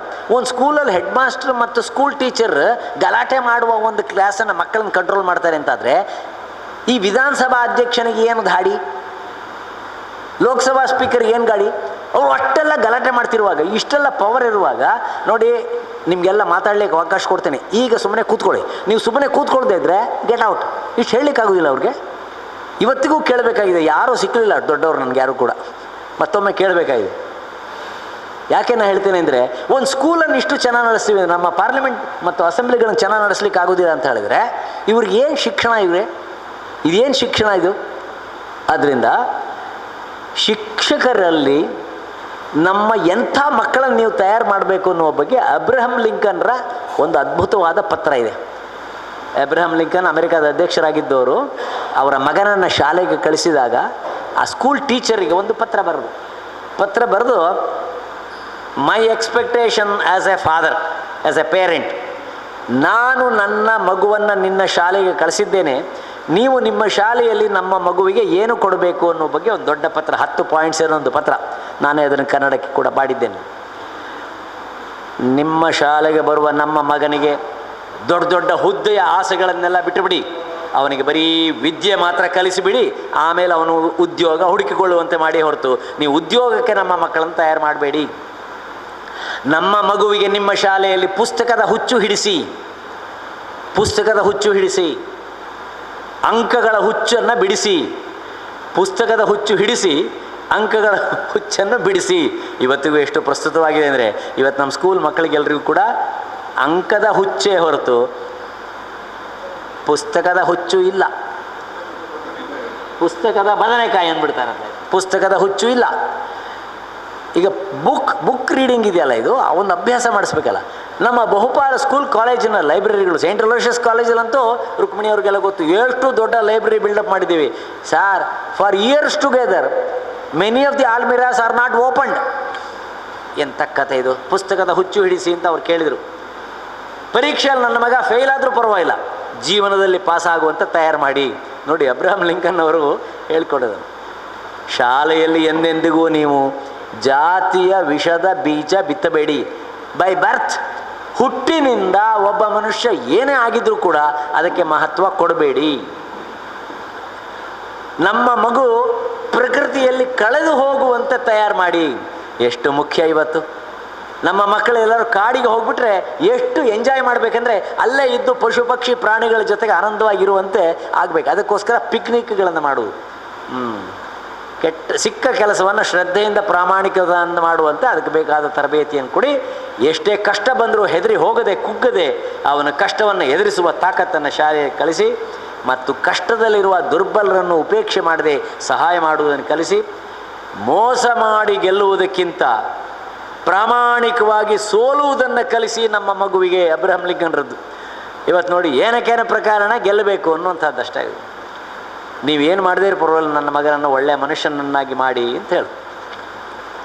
ನಾನು ಮುಚ್ಚುಮರೆ ಇಲ್ಲದೆಯ ಪದ್ಯ ಹೇಳುವಾಗ ಅಂತಹ ಗುರುವಿನ ಕೆಳಗಡೆ ಟೀಚರ್ ಕೆಳಗಡೆ ಶಿಷ್ಯ ಸಿಕ್ಕರೆ ಅಷ್ಟು ಒಳ್ಳೆಯದಾಗುತ್ತೆ. ನಿಮ್ಗೆ ಯಾರಿಗಾರು ಅಂಥ ಟೀಚರ್ ಸಿಕ್ಕಿದ್ದಾರೆ ಅಂತ ಆದರೆ ತುಂಬ ಪುಣ್ಯವಂತರು ನೀವು. ಅಂತಹ ಪುಣ್ಯದ ಸಂದರ್ಭವನ್ನು ಸ್ಮರಿಸಿಕೊಳ್ಳುವುದಕ್ಕೆ ಇರುವಂತಹ ದಿವಸ ಇವತ್ತು. ನಾನು ಹೆಚ್ಚು ವಿಷಯಗಳನ್ನು ಹೇಳಿದೆ. ಬಹಳ ದೊಡ್ಡ ಚಾಲೆಂಜ್ ಇವತ್ತು ಏನಿದೆ, ಹಿಂದೆ ನಮಗೆಲ್ಲ ಕಲಿಸಿದ್ರು, ಇವರಿಗೂ ಗೊತ್ತಿದೆ, ಇವರ ಭಾವನೆಗೂ ಗೊತ್ತಿದೆ, ಚಂದ್ರಕಾಂತ್ ಸಾನುಗೆ ಕೂಡ ಗೊತ್ತಿದೆ, ನಮಗೆ ಗೊತ್ತಿದೆ, ನಿಮಗೆಲ್ಲ ಗೊತ್ತಿದೆ. ನನಗೆ ಗೊತ್ತಿರುವ ಇಲ್ಲಿ ಕೂತವ್ರನ್ನ ಇಲ್ಲಿ ಪರಿಚಯ ಇರ್ತಕ್ಕಂಥ ಒಂದು 4-5 ಮಂದಿಗೆ ಈ ಟ್ರೈನಿಂಗ್ ಆಗಿದೆ. ಏನು ಟ್ರೈನಿಂಗ್ ಅದು ಅಂದರೆ, ಒಂದು ಇಂಪಾಸಿಬಲ್ ಸಿಚುವೇಶನ್ ಕೊಟ್ಟು ಅದನ್ನು ಪಾಸಿಬಲ್ ಮಾಡುವುದು. ಇಂಪಾಸಿಬಲ್ ಸಿಚುವೇಶನ್ ಕೊಟ್ಟು ಪಾಸಿಬಲ್ ಮಾಡುವಂಥ ಟ್ರೈನಿಂಗ್. ಇದನ್ನು ನಮ್ಮ ಗುರುಗಳು ನಮಗೆ ಕಲಿಸ್ತಾ ಇದ್ರು. ಇಲ್ಲೊಂದು ಗುರುಕುಲದಲ್ಲಿ ನಾವು ಹಾಗೆ ಮಾಡಿದ್ದೇವೆ ಒಂದ್ಸರಿ. ಇಲ್ಲಿ ನಮ್ಮದು ಗುರುಕುಲ ಒಂದಿದೆ, ಹುಡುಗಿಯರ್ದೊಂದು ಗುರುಕುಲ ಇದೆ ಅಲ್ವ. ಅಲ್ಲೇನು ಒಂದು ಹೊಂಡ ತೋಡ್ಬಿಟ್ಟು ಒಂದು 7-8 ಅಡಿ ಹೊಂಡ ತೋಡ್ಬಿಟ್ಟು ಒಬ್ಬ ಹುಡುಗಿಯನ್ನು ಅಲ್ಲಿ ಇಳಿಸ್ಬಿಟ್ಟದು, ಕೆಳಗೆ ಇಳಿಸ್ಬಿಟ್ಟು ಈಗ ಮೇಲ್ ಬಾ ನೋಡುವ ಅಂತ ಉಪಾಯ ಮಾಡಿ ಏನಾದರೂ ಮಾಡಿ ಮೇಲೆ ಬರಬೇಕನ್ನುವಾಗ ಬೊಬ್ಬೆ ಹಾಕಿ ಎಲ್ಲ ಮಾಡಿ ಕಡೆಗೆ ಫ್ರೆಂಡ್ಸನ್ನು ಕರೆದು ಕೈ ಹಿಡ್ಕೊಂಡು ಏನೋ ಮಾಡಿ ಮೇಲೆ ಬಂದು ಎಂತೋ ಮಾಡಿ. ನಾವು ನೋಡಿ ಕಷ್ಟದ ಸಿಚುವೇಶನ್ಗಳನ್ನು ನಮ್ಮ ಮಕ್ಕಳಿಗೆ ಕೊಟ್ಟರು. ಈ ಟೈಮಲ್ಲಿ ನೀನು ಗೆಲ್ಲುವಂತೆ ಮಾಡಬೇಕು. ಇದಕ್ಕೆ ಮ್ಯಾನೇಜ್ಮೆಂಟ್ ಸೈನ್ಸಲ್ಲಿ ಬ್ರೇಕ್ ಥ್ರೂ ಅಂತ ಕರೀತಾರೆ. ಅದಕ್ಕೊಂದು ಆಟ ಕೊಡ್ತೇವೆ. 9 ಪಾಯಿಂಟ್ಸನ್ನು ಕೊಟ್ಟು you have to join all the 9 points without lifting the pen by only 4 straight lines. ಅದು ನಾರ್ಮಲಿ ಇಂಪಾಸಿಬಲ್. ನೀವು ಥಿಂಕ್ ಬಿಯಾಂಡ್ ಮಾಡಿದರೆ ಮಾತ್ರ ಆಗ್ತದೆ. ಬಹಳ ದೊಡ್ಡ ಆಟ ಇದು, ಬಹಳ ದೊಡ್ಡ ಆಟ. ಇವತ್ತು ಆಳ್ವಾಸ್ ಎಂಜಿನಿಯರಿಂಗ್ ಕಾಲೇಜ್ ಸ್ಟೂಡೆಂಟ್ಸಿಗೆ ಕೊಟ್ಟರೆ ಅಂತಾರೆಲ್ಲ making an impossible possible. Training ಈ ರೀತಿಯಲ್ಲಿ ಇಂಪಾಸಿಬಲನ್ನು ಪಾಸಿಬಲ್ ಮಾಡಿದಂಥ ಕಲಿಸಿದ ಗುರುಗಳ ಕೆಳಗೆ ಕಲಿತಂಥ ನಮ್ಮ ಜನ್ರೇಷನ್ನ ಬಹಳ ಜನಗಳು ಫಾರ್ ಎಕ್ಸಾಂಪಲ್ ಅವರ ಓನ್ ಜಾರ್ಜ್ ಫರ್ನಾಂಡಿಸ್, ಮಧುಲಿಮೆಯ, ಇವರೆಲ್ಲ ಕಷ್ಟಪಟ್ಟು ಏನು ಮಾಡಿದರು, ಮಂಗಳೂರು ಮುಂಬೈ ರೈಲ್ವೆ ಕನೆಕ್ಷನ್ ಮಾಡಿದರು, ಕೊಂಕಣ್ ರೈಲ್ವೆ ಮಾಡಿದರು. It was impossible. ಆ ಇಂಪಾಸಿಬಲನ್ನು ಪಾಸಿಬಲ್ ಮಾಡಿದರು. ಡೆಲ್ಲಿ ಮೆಟ್ರೋ ಮತ್ತು ಕೋಲ್ಕತ್ತಾ ಮೆಟ್ರೋ, ಅದನ್ನು ಇಂಪಾಸಿಬಲನ್ನು ಪಾಸಿಬಲ್ ಮಾಡಿದಂಥ ದೊಡ್ಡ ಇಂಜಿನಿಯರ್ ಶ್ರೀಧರನ್, ಕೇರಳದ ಶ್ರೀಧರನ್. ಅವ್ರನ್ನ ರಾಷ್ಟ್ರಪತಿ ಮಾಡಬೇಕು ಅಂತ ಕೂಡ ಹುಕಪ್ ಆಗಿದೆ. ಅವರು ದೊಡ್ಡವರು. ಆದರೆ ನಮಗೆ ನಿಮಗೆ ಜೀವನದಲ್ಲಿ ಅಪ್ಪ ಅಮ್ಮ ಗುರುಗಳಾಗಿ ನಮ್ಮ ಟೀಚರ್ಸ್ ಆಗಿ ಏನಾದರೂ ಇಂಪಾಸಿಬಲ್ ಸಿಚುವೇಶನ್ ಬಂದರೆ ಆಗಲ್ಲ ಅಂತ ಕೈಬಿಟ್ಟು ಹೋಗೋದಲ್ಲ, ಇದನ್ನು ಪಾಸಿಬಲ್ ಮಾಡುವುದಕ್ಕೆ ಏನು ಮಾಡಬೇಕು, ಅಂತಹ ಟ್ರೈನಿಂಗ್ ನಮ್ಮ ಸ್ಕೂಲ್ಗಳಲ್ಲಿ ಆಗಬೇಕು ಅನ್ನೋದು NEP ನ್ಯಾಷನಲ್ ಎಜುಕೇಷನ್ ಪಾಲಿಸಿಯ ಉದ್ದೇಶ. ಇದನ್ನು ನಾವು ಮೊದಲೇ ಮನಸ್ಸಲ್ಲಿ ಇಟ್ಕೊಂಡು ಸರ್ವಶಿಕ್ಷಣ ಅಭಿಯಾನ ಅನ್ನುವ ಗೌರ್ಮೆಂಟ್ ಆಫ್ ಕರ್ನಾಟಕದ ಒಂದು ಪ್ರಾಜೆಕ್ಟ್ನಲ್ಲಿ ಕೆಲವು ಸ್ಕೂಲ್ಗಳಿಗೆ ಹೋದ್ವಿ. ನೀವೊಂದು ಗೌರ್ಮೆಂಟ್ ಸ್ಕೂಲ್ ಟೀಚರ್ ಆಗಿದ್ದವರು, ಬೆಂಗಳೂರು ಹತ್ತಿರ ಒಂದು ಸ್ಕೂಲಿಗೆ ನಾವೆಲ್ಲ ಹೋದ್ವಿ. ನಾವೇನು ಮಾಡ್ಲಿಕ್ಕೆ ಹೊಟ್ಟದಂದರೆ ವಿದ್ಯಾರ್ಥಿಗಳಲ್ಲಿ ನಿಜವಾಗಿ ಸ್ವತಂತ್ರ ಚಿಂತನೆಯನ್ನು ನೀವು ಕಲಿಸ್ತಾ ಇದ್ದೀರೋ ನೋಡುವ ಅಂತ. ಸ್ಕೂಲ್ಗೆ ಹೋಗಿ, ಮಕ್ಕಳೇ ಯಾವ ಕ್ಲಾಸ್ ನೀವೆಲ್ಲ? ನಾವೆಲ್ಲ 7ನೇ ಕ್ಲಾಸ್ 7th ಸ್ಟ್ಯಾಂಡರ್ಡ್. ನಿಮಗೆ ಪಾಠ ಆಗಿದೆ? ತುಂಬ ಪಾಠ ಆಗಿದೆ. ಈ ಟೀಚರ್ ಯಾರು? ಕನ್ನಡ ಟೀಚರ್. ಕನ್ನಡ ಪುಸ್ತಕ 8 ಪಾಠ ಆಗಿದೆ, ಪುಸ್ತಕ ಕೊಡಲಿ. ಆ ಪುಸ್ತಕದಲ್ಲಿ 7ನೇ ಪಾಠ ಯಾವುದು ಅಂದರೆ ಒನಕೆ ಓಬವ್ವ ಅಂತ. ಆ ಪಾಠವನ್ನು ಪೂರ್ತಿ ಇಲ್ಲ, ಪಾಠ ಎಲ್ಲ ಆಗಿದೆ. ಎಲ್ಲ ಕ್ವಶನ್ ಆನ್ಸರ್ ಗೊತ್ತಾ? ಗೊತ್ತು, ಕ್ವಶನ್ ಆನ್ಸರ್ ಎಲ್ಲ ಗೊತ್ತು. Very good, first class. ಹಾಗಾದರೆ ಯಾವುದೋ ಕ್ವಶನ್ ಕೇಳಿ ಉತ್ತರ ಹೇಳ್ತೀರಾ? ಹೇಳ್ತಾರೆ. ಆ ಟೀಚರ್ ಹೇಳಿದ್ರು, ಹೇಳ್ತಾರೆ. ಅವ್ರಿಗೆ ಗೊತ್ತಿತ್ತು ನಾವು ಬರ್ತಾ ಇದ್ದೇವೆ ಅಂತ. DDP ಸಮೇತ ನಾವೆಲ್ಲ ಹೋಗ್ತಾ ಇದ್ದೀವಿ. ಆಗ ನಾನೇನು ಮಾಡಿದೆ, ಒಬ್ಬ ಹುಡುಗಿಯನ್ನು ನಿಲ್ಲಿಸಿ, ಹೇಳು, ಈ ಪ್ರಶ್ನೆಗೆ ಉತ್ತರ ಹೇಳು ನೋಡುವ. ಏನು? ಒಂದು ವೇಳೆ ಆ ಚಿತ್ರದುರ್ಗದಲ್ಲಿ ಇದ್ದಂತಹ ಪರಿಸ್ಥಿತಿ ಗಂಡನಿಗೆ ಊಟ ಹಾಕ್ತಾ ಇದ್ದಾಳೆ, ಆ ಟೈಮ್ನಲ್ಲಿ ಅಲ್ಲಿಂದ ಶತ್ರುಗಳು ಬರ್ತಾ ಇದ್ದಾರೆ, ಆ ಪರಿಸ್ಥಿತಿ ನಿಜವಾಗಿಯೂ ನಿನಗೆ ಬಂದಿದ್ದಿದ್ರೆ ನೀನೇ ಒನಕೆ ಓಬವ್ವ ಆಗಿದ್ದಿದ್ದರೆ ಏನು ಮಾಡ್ತಿದ್ದೆ ಅಂತ ಕ್ವಶನ್ ಕೇಳಿದಾಗ ಒನಕೆ ಓಬವ್ವ ಅವಳೇನೋ ಮಾಡಿದ್ಲು, ನೀನು ಅಲ್ಲಿ ಓಬವ್ವ ಆಗಿದ್ದರೆ ಏನು ಮಾಡ್ತಿದ್ದೆ ಅಂತ ಕ್ವಶನ್ ಕೇಳಿದಾಗ ಆ ವಿದ್ಯಾರ್ಥಿ ಸೀದಾ ಎದ್ದು ನಿಂತು ಹೇಳಿದೇನು, ಆ ಪ್ರಶ್ನೆ ಪುಸ್ತಕದಲ್ಲಿ ಇಲ್ಲ.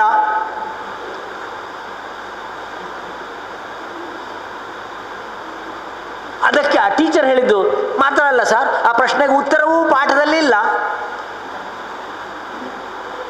ಆ ಪ್ರಶ್ನೆಯೂ ಇಲ್ಲ, ಅದಕ್ಕೆ ಉತ್ತರವೂ ಇಲ್ಲ ಪಾಠದಲ್ಲಿ, ಹಾಗಾಗಿ ಅದಿಲ್ಲ.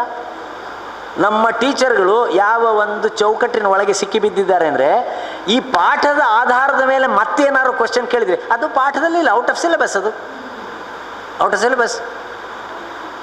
ಅದಕ್ಕೋಸ್ಕರ ಫಸ್ಟ್ ಟೈಮ್ ನಾವು ಭಾರತ ಸರ್ಕಾರದ ಕಡೆಯಿಂದ ಪ್ರಯತ್ನಪಟ್ಟು ಅದರ ಫಸ್ಟ್ ಇಂಪ್ಲಿಮೆಂಟೇಷನ್ ಕೇರಳದಲ್ಲಿ ಸ್ಟಾರ್ಟ್ ಮಾಡಿದ್ವಿ. ಒಂದು 30% ಕ್ವಶನ್ಸ್ ಏನಾಗಿರಬೇಕು, ಪಾಠದಲ್ಲಿ ಇಲ್ಲದೆ ಇದ್ದ ಕ್ವಶನ್ಸನ್ನು ಕೇಳಬೇಕು ಅಂತ. ಆವಾಗ ಕೇರಳದ ಟೀಚರ್ಸ್ ಎಲ್ಲ ಸ್ಟ್ರೈಕ್ ಮಾಡಿಬಿಟ್ರು. ಅಲ್ಲೊಂದು ಭಾಳ ಸ್ಟ್ರಾಂಗ್ ಆದಂಥ ಪ್ರೈಮರಿ ಸ್ಕೂಲ್ ಟೀಚರ್ಸ್ ಅಸೋಸಿಯೇಷನ್ ಇದೆ, ಭಾಳ ಗಲಾಟೆ ಮಾಡು, ನಾವೇನು ಕೇಳಿ ಮಾಡಿದೆ ಅಷ್ಟು. ಕಡೆಗೆ 2 ವರ್ಷ ಆದಮೇಲೆ ಅದೇ ಟೀಚರ್ಸು ಇದೇ ಆಗಬೇಕು ಅಂತ ಹೇಳಿದರು. ಇದೇ ಆಗಬೇಕು ಏನಂದರೆ, ನಾವು ಕಲಿಸುವ ಪಾಠದಿಂದ ಮಕ್ಕಳಲ್ಲಿ original thinking, original decision making ಬರ್ತದೆ ಅಂತ ಆದರೆ ಮಾತ್ರ ಜೀವನಕ್ಕೆ ಆ ಪಾಠ ಅನ್ವಯ ಆಗುತ್ತೆ. ಇಲ್ಲ ಅಂತಾದರೆ ಅವನಕ್ಕೆ ಒಬ್ಬವಂದ ಏನೂ ಪ್ರಯೋಜನ ಇಲ್ಲ. ನಾನು ಇದೆಲ್ಲ ಯಾಕೆ ಹೇಳ್ತಾ ಇದ್ದೇನೆ ಅಂದರೆ, ನಮ್ಮ ಶಿಕ್ಷಣದಲ್ಲಿ ಇದೆಲ್ಲ ಬರಬೇಕು ಅನ್ನೋದನ್ನು ಬಹಳ ಕಷ್ಟದಲ್ಲಿ ನ್ಯೂ ಎಜುಕೇಷನ್ ಪಾಲಿಸಿಯಲ್ಲಿ ಹಾಕಿದ್ದೇವೆ. ಅದನ್ನು ಕೈ ಬಿಟ್ವಿ ಅಂತ ಹೇಳಿದರೆ ದೊಡ್ಡ ನಷ್ಟ ಆಗ್ತದೆ. ಒಂದು ಸರ್ಕಾರಿ ಶಾಲೆ, ತಾವು ಸರ್ಕಾರಿ ಶಾಲೆ ಅಲ್ವ, ಅನುದಾನಿತ ಖಾಸಗಿ ಶಾಲೆ, ಅನುದಾನಿತ ಖಾಸಗಿ ಶಾಲೆ, ಅನುದಾನವಿಲ್ಲದ ಖಾಸಗಿ ಶಾಲೆ ಮತ್ತು ಸರ್ಕಾರಿ ಶಾಲೆ, 3 ಥರ ಶಾಲೆಗಳಿವೆ. ಹೌದಾ? 3 ಥರ ಶಾಲೆಗಳಿವೆ. ಅನುದಾನವಿಲ್ಲದ ಖಾಸಗಿ ಶಾಲೆಗಳ ಗತಿ ಏನು? ನಿಮ್ಮ ಶಾಲೆಗಳ ಗತಿ ಏನು? ಭಾಳಷ್ಟು ಶಾಲೆಗಳು ಚೆನ್ನಾಗಿ ನಡೀತವೆ, ಫೀಸು ಚೆನ್ನಾಗಿಡ್ತಾರೆ, ದುಡ್ಡು ಮಾಡ್ಲಿಕ್ಕೆ ಆಗ್ತದೆ, ಎಲ್ಲ ಆಗ್ತದೆ. ಪಾಪ ಇವರಿಗೆ ಅಷ್ಟೆಲ್ಲ ಮಾಡ್ಲಿಕ್ಕೆ ಆಗೋದಿಲ್ಲ, ಯಾಕೆಂದರೆ ಅಂಥ ಕಡೆ ಇರ್ತಾರೆ. ದುಡ್ಡು ಮಾಡಲಿಕ್ಕೋಸ್ಕರ ಶಾಲೆ ಮಾಡೋರು ಕೆಲವರಿದ್ದರೆ, ನಿಜವಾಗಿಯೂ ಒಳ್ಳೆ ಶಾಲೆ ಮಾಡಬೇಕು ಅನ್ನೋದಕ್ಕೋಸ್ಕರ ಕೆಲವರು ಮಾಡಿದ್ದಾರೆ.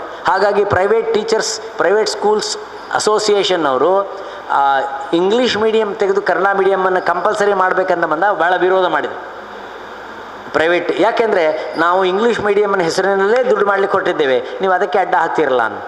ನ್ಯೂ ಎಜುಕೇಷನ್ ಪಾಲಿಸಿ ಪ್ರಕಾರ 5th ಸ್ಟ್ಯಾಂಡರ್ಡ್ವರೆಗೆ ಕಂಪಲ್ಸರಿಯಾಗಿ ಮಾತೃಭಾಷೆಯೇ ಮೀಡಿಯಮ್ ಅಂತ. ಅದು ಕರ್ನಾಟಕದಲ್ಲಿ ಇಂಪ್ಲಿಮೆಂಟ್ ಆಗ್ತದೋ ಇಲ್ವೋ ಗೊತ್ತಿಲ್ಲ, ಯಾಕೆಂದರೆ ಈ ಇಂಗ್ಲೀಷ್ ಮೀಡಿಯಮ್ನವರು ತಮಗೆ ಬರುವ ದುಡ್ಡು ಕಡಿಮೆ ಆಗ್ತದೆ ಅಂಥೇಳಿ ಅವರು ತೊಂದರೆ ಮಾಡುವ ಚಾನ್ಸಸ್ ಉಂಟು. ಆಮೇಲೆ ನೋಡಿದರೆ ಗೌರ್ಮೆಂಟ್ ಸ್ಕೂಲ್ನವರು ಇಂಗ್ಲೀಷ್ ಮೀಡಿಯಮ್ ಸ್ಟಾರ್ಟ್ ಮಾಡಿದ್ದಾರೆ. ಇದು ಇನ್ನೊಂದು ಸ್ಟುಪಿಡಿಟಿ, ಮೂರ್ಖತನ. ಶಿವರಾಮ ಕಾರಂತರಿಂದ ಹಿಡಿದು ಅಬ್ರಹಂ ಲಿಂಕನ್ನಿಂದ ಪ್ರತಿಯೊಬ್ಬರು ಕೂಡ ಮಾಧ್ಯಮ ಏನಾಗಬೇಕು ಅಂದರೆ ಮಾತೃಭಾಷೆಯ ಮಾಧ್ಯಮ ಆಗಬೇಕು ಅಂತ ಹೇಳಿದವರು.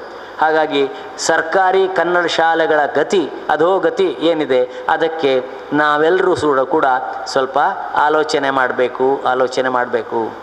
ನೋಡಿ, ನಮ್ಮ ದೇಶದಲ್ಲಿ ಶಿಕ್ಷಣ ಲೋಕದಲ್ಲಿ ಅತಿ ದೊಡ್ಡ ಸ್ಟುಪಿಡ್ ಮೂರ್ಖತನ ಏನಾಗಿದೆ ಅಂದರೆ, ಪ್ರಾಥಮಿಕವಾಗಿ 5 ವರ್ಷ ಮಾತೃಭಾಷೆಯಲ್ಲೇ ಕಲಿಯಬೇಕು, ಹಾಗಿದ್ರೆ ಮಾತ್ರ ಅವ ಎಕ್ಸಲೆಂಟ್ ಆಗ್ತಾನೆ ಅಂತ ತೀರ್ಮಾನವಾಗಿದ್ರೂ ಕೂಡ ನಮ್ಮ ಮಕ್ಕಳು ತಗೊಂಡು ಹೋಗಿ ಇಂಗ್ಲೀಷಲ್ಲಿ ಹಾಕಿ ಮೀನನ್ನು, ನೀರಿನಲ್ಲಿ ಬೆಳೆಯಬೇಕಾದ ಮೀನನ್ನು ಹೊರಗೆ ತಂದು ಇಲ್ಲಿ ಆರ್ಟಿಫಿಷಿಯಲ್ ಸಿಚುವೇಶನ್ ಬೆಳೆಸುವಂಥ ಪರಿಸ್ಥಿತಿ ಮಾಡ್ತಾ ಇದ್ದಾರೆ.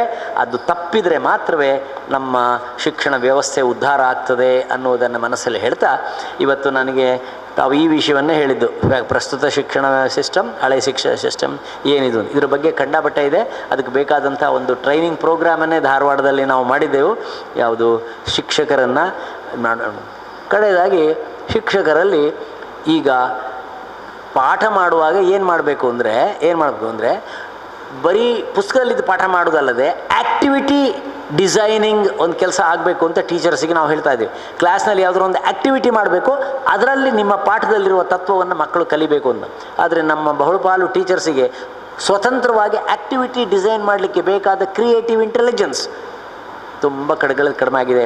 ನರೇಂದ್ರ ಮೋದಿಯವರನ್ನು ಬಹಳ ಉಮೇದಲ್ಲಿ ಹೇಳಿಬಿಟ್ರು, ನಾವು ಪ್ರಪಂಚದ ಬೇರೆ ಬೇರೆ ದೇಶಗಳಿಗೆ ಶಿಕ್ಷಕರನ್ನ ಕಳಿಸ್ತೇವೆ ಅಂತ. ನಮ್ಮ ದೇಶ ಶಿಕ್ಷಕರ ಗತಿಯೇ ಹೀಗಾಗಿದೆ. ಸ್ವತಂತ್ರವಾಗಿ ಏನನ್ನೂ ಮಾಡಲಿಕ್ಕೆ ಆಗದೆ ಇರುವಂಥ, ಸ್ವತಂತ್ರವಾಗಿ ಕ್ರಿಯೇಟಿವ್ ಆಗಿ ಇಂಟೆಲಿಜೆನ್ಸ್ ಇಲ್ಲದೆ ಇರತಕ್ಕಂಥ ಮಕ್ಕಳಿಗೆ ಏನಾದ್ರು ಕಲಿಸ್ಬೇಕಾದ್ರೆ ಪಾಠ ಮಾಡಿ ಕಲಿಸೋದಕ್ಕಿಂತ ಆ ಮಕ್ಕಳಿಗೆ ಕೆಲವು ಆ್ಯಕ್ಟಿವಿಟಿ ಕೊಟ್ಟು ಅದ್ರ ಮೂಲಕ ಕಲಿಸುವಂಥ ಕೆಲಸ ಆಗಬೇಕು.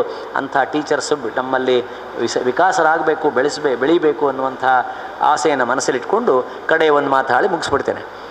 ಒಂದು ದಿವಸ ಒಬ್ಬ ಟೀಚರ್ಗೆ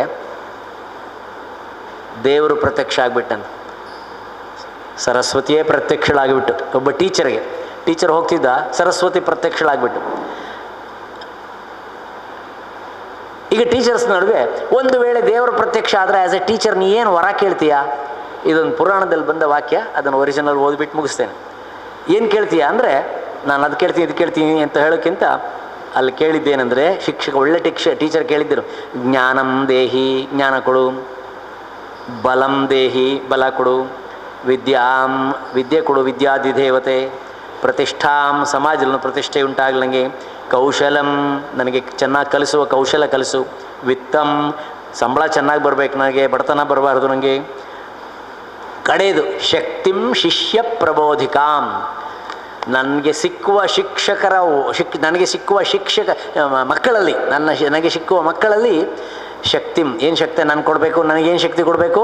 ಶಿಷ್ಯರನ್ನು ಪ್ರಬೋಧಿಸುವ ಶಕ್ತಿ ನನಗೆ ಉಂಟಾಗುವಂತೆ ಶಕ್ತಿ ಕೊಡು.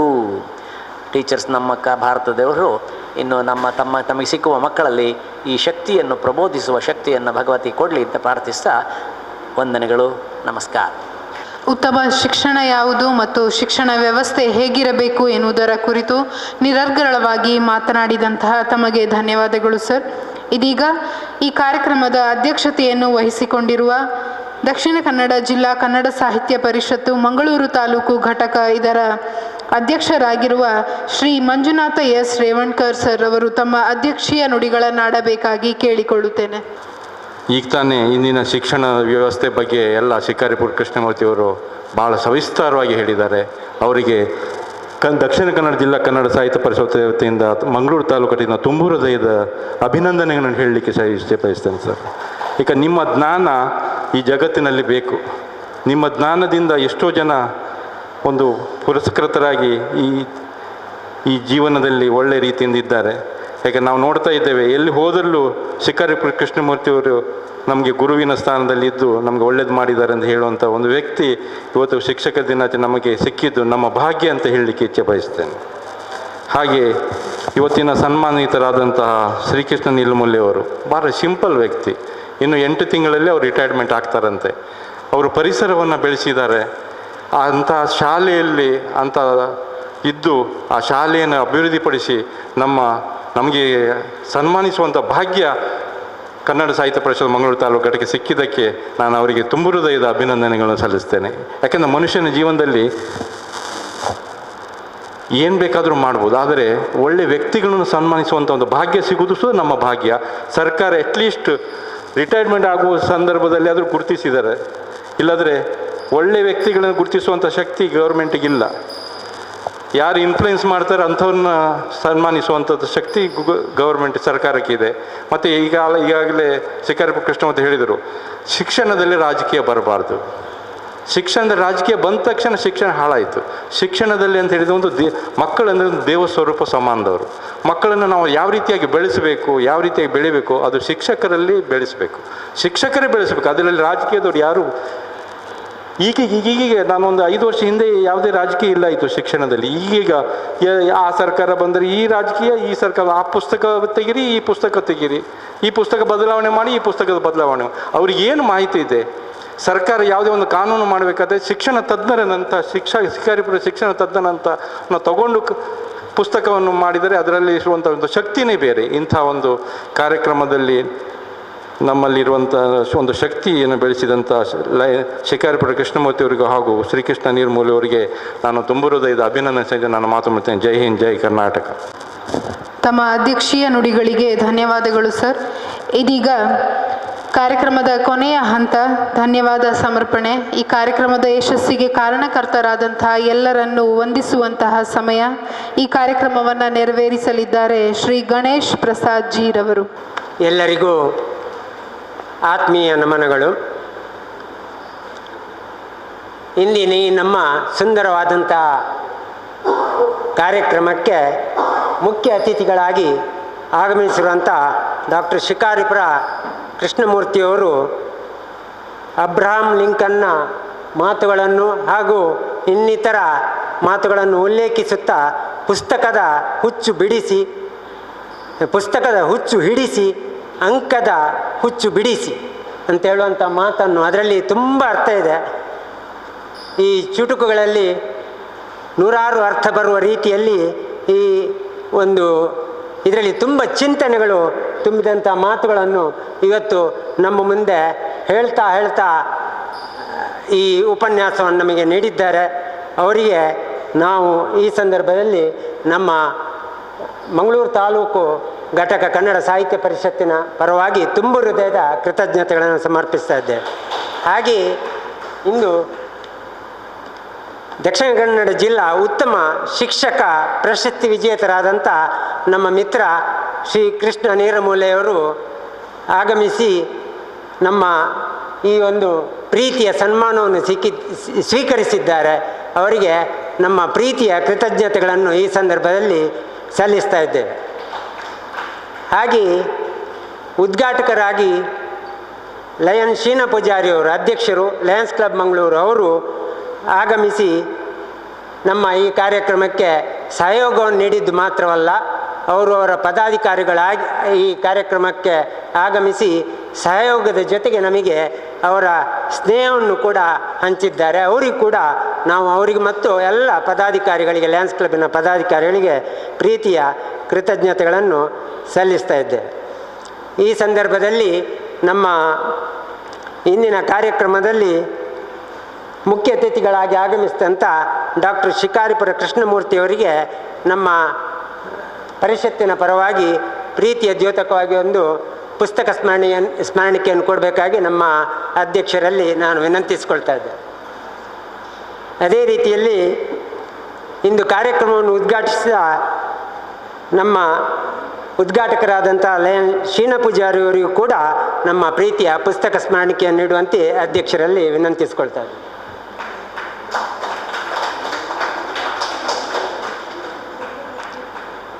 ಇಂದಿನ ಈ ನಮ್ಮ ಸುಂದರ ಸಮಾರಂಭದ ಅಧ್ಯಕ್ಷತೆಯನ್ನು ವಹಿಸಿಕೊಂಡವರು ನಮ್ಮ ದಕ್ಷಿಣ ಕನ್ನಡ ಜಿಲ್ಲಾ ಕನ್ನಡ ಸಾಹಿತ್ಯ ಪರಿಷತ್ ಮಂಗಳೂರು ತಾಲೂಕು ಘಟಕದ ಅಧ್ಯಕ್ಷರಾದಂಥ ಡಾಕ್ಟರ್ ಮಂಜುನಾಥ್ ಎಸ್ ರೇವಣ್ಕರ್, ಅವರಿಗೂ ಕೂಡ ಪ್ರೀತಿಯ ಕೃತಜ್ಞತೆಗಳು.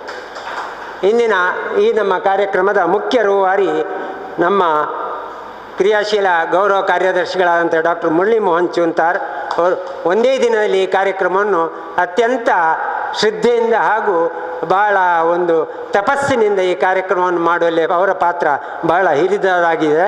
ಅವರಿಗೆ ನಾವು ಪ್ರೀತಿಯ ಕೃತಜ್ಞತೆಯನ್ನು ಈ ಸಂದರ್ಭದಲ್ಲಿ ಸಲ್ಲಿಸ್ತಾ ಇದ್ದೇವೆ. ಅದೇ ರೀತಿಯಲ್ಲಿ ಈ ದಿನ ಚುಟುಕಿನೊಂದಿಗೆ ಸನ್ಮಾನಿತರನ್ನು ಪರಿಚಯಿಸಿದವರು ನಮ್ಮ ಗೌರವ ಕೋಶಾಧಿಕಾರಿಗಳಂತ ಶ್ರೀ ಸುಬ್ರಾಯ ಭಟ್ರವರು. ಅವರಿಗೂ ಕೂಡ ನಮ್ಮ ಪ್ರೀತಿಯ ಕೃತಜ್ಞತೆಗಳನ್ನು ಈ ಸಂದರ್ಭದಲ್ಲಿ ಅರ್ಪಿಸ್ತಾ ಇದ್ದೇವೆ. ಅದೇ ರೀತಿಯಲ್ಲಿ ಇಂದು ಈ ಸುಂದರ ಕಾರ್ಯಕ್ರಮವನ್ನು ಅದ್ಭುತವಾಗಿ ನಿರೂಪಿಸಿ ನಿರ್ವಹಣೆ ಮಾಡಿದವರು ರೇಖಾ ಶಂಕರ್ರವರು. ಅವರಿಗೆ ನಾವು ಅತ್ಯಂತ ಪ್ರೀತಿಯ ಕೃತಜ್ಞತೆಯನ್ನು ಈ ಸಂದರ್ಭದಲ್ಲಿ ಸಲ್ಲಿಸುತ್ತಾ ಅವರಿಗೂ ಒಂದು ಪುಸ್ತಕ ಸ್ಮರಣಿಕೆಯನ್ನು ನೀಡುವಂತೆ ನಮ್ಮ ಅಧ್ಯಕ್ಷರಲ್ಲಿ ವಿನಂತಿಸಿಕೊಳ್ತಾರೆ. ಇಂದಿನ ಸಭಾ ಕಾರ್ಯಕ್ರಮವನ್ನು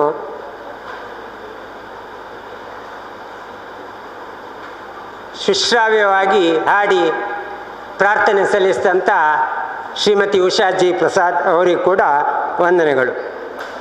ಅದೇ ರೀತಿಯಲ್ಲಿ ಈ ಕಾರ್ಯಕ್ರಮಕ್ಕೆ ಪ್ರಸಾರದ ನೆರವು ನೀಡುತ್ತಿರುವಂಥ ಮಾಧ್ಯಮದ ಮಿತ್ರರು ಹೊಸಕೊರ್ಲು ವಿದ್ಯಾಧರ್ ಅವರಿಗೂ ಹಾಗೂ ಎಲ್ಲ ಪರಿಷತ್ತಿನ ಪದಾಧಿಕಾರಿಗಳು ಹಾಗೂ ಎಲ್ಲ ಸಭಾಸದರಿಗೆ ನಮ್ಮ ಕೃತಜ್ಞತೆಗಳು. ಅದೇ ರೀತಿಯಲ್ಲಿ ಈ ಸುಂದರ ಸಭಾಂಗಣವನ್ನು ಒದಗಿಸಿಕೊಟ್ಟಂಥ ಶ್ರೀ ಭಾರತಿ ಕಾಲೇಜಿನಂತೂರು ಪದವು ಇಲ್ಲಿನ ಆಡಳಿತ ಮಂಡಳಿಯವರಿಗೂ ಕೂಡ ನಮ್ಮ ಪ್ರೀತಿಯ ಕೃತಜ್ಞತೆಗಳು. ಸ್ವೀಕರಿಸಿ ತೆರಳಬೇಕಾಗಿ ಎಲ್ಲರಲ್ಲಿ ಪ್ರೀತಿಯಿಂದ ವಿನಂತಿಸಿಕೊಳ್ತಾ ಇದ್ದೆ.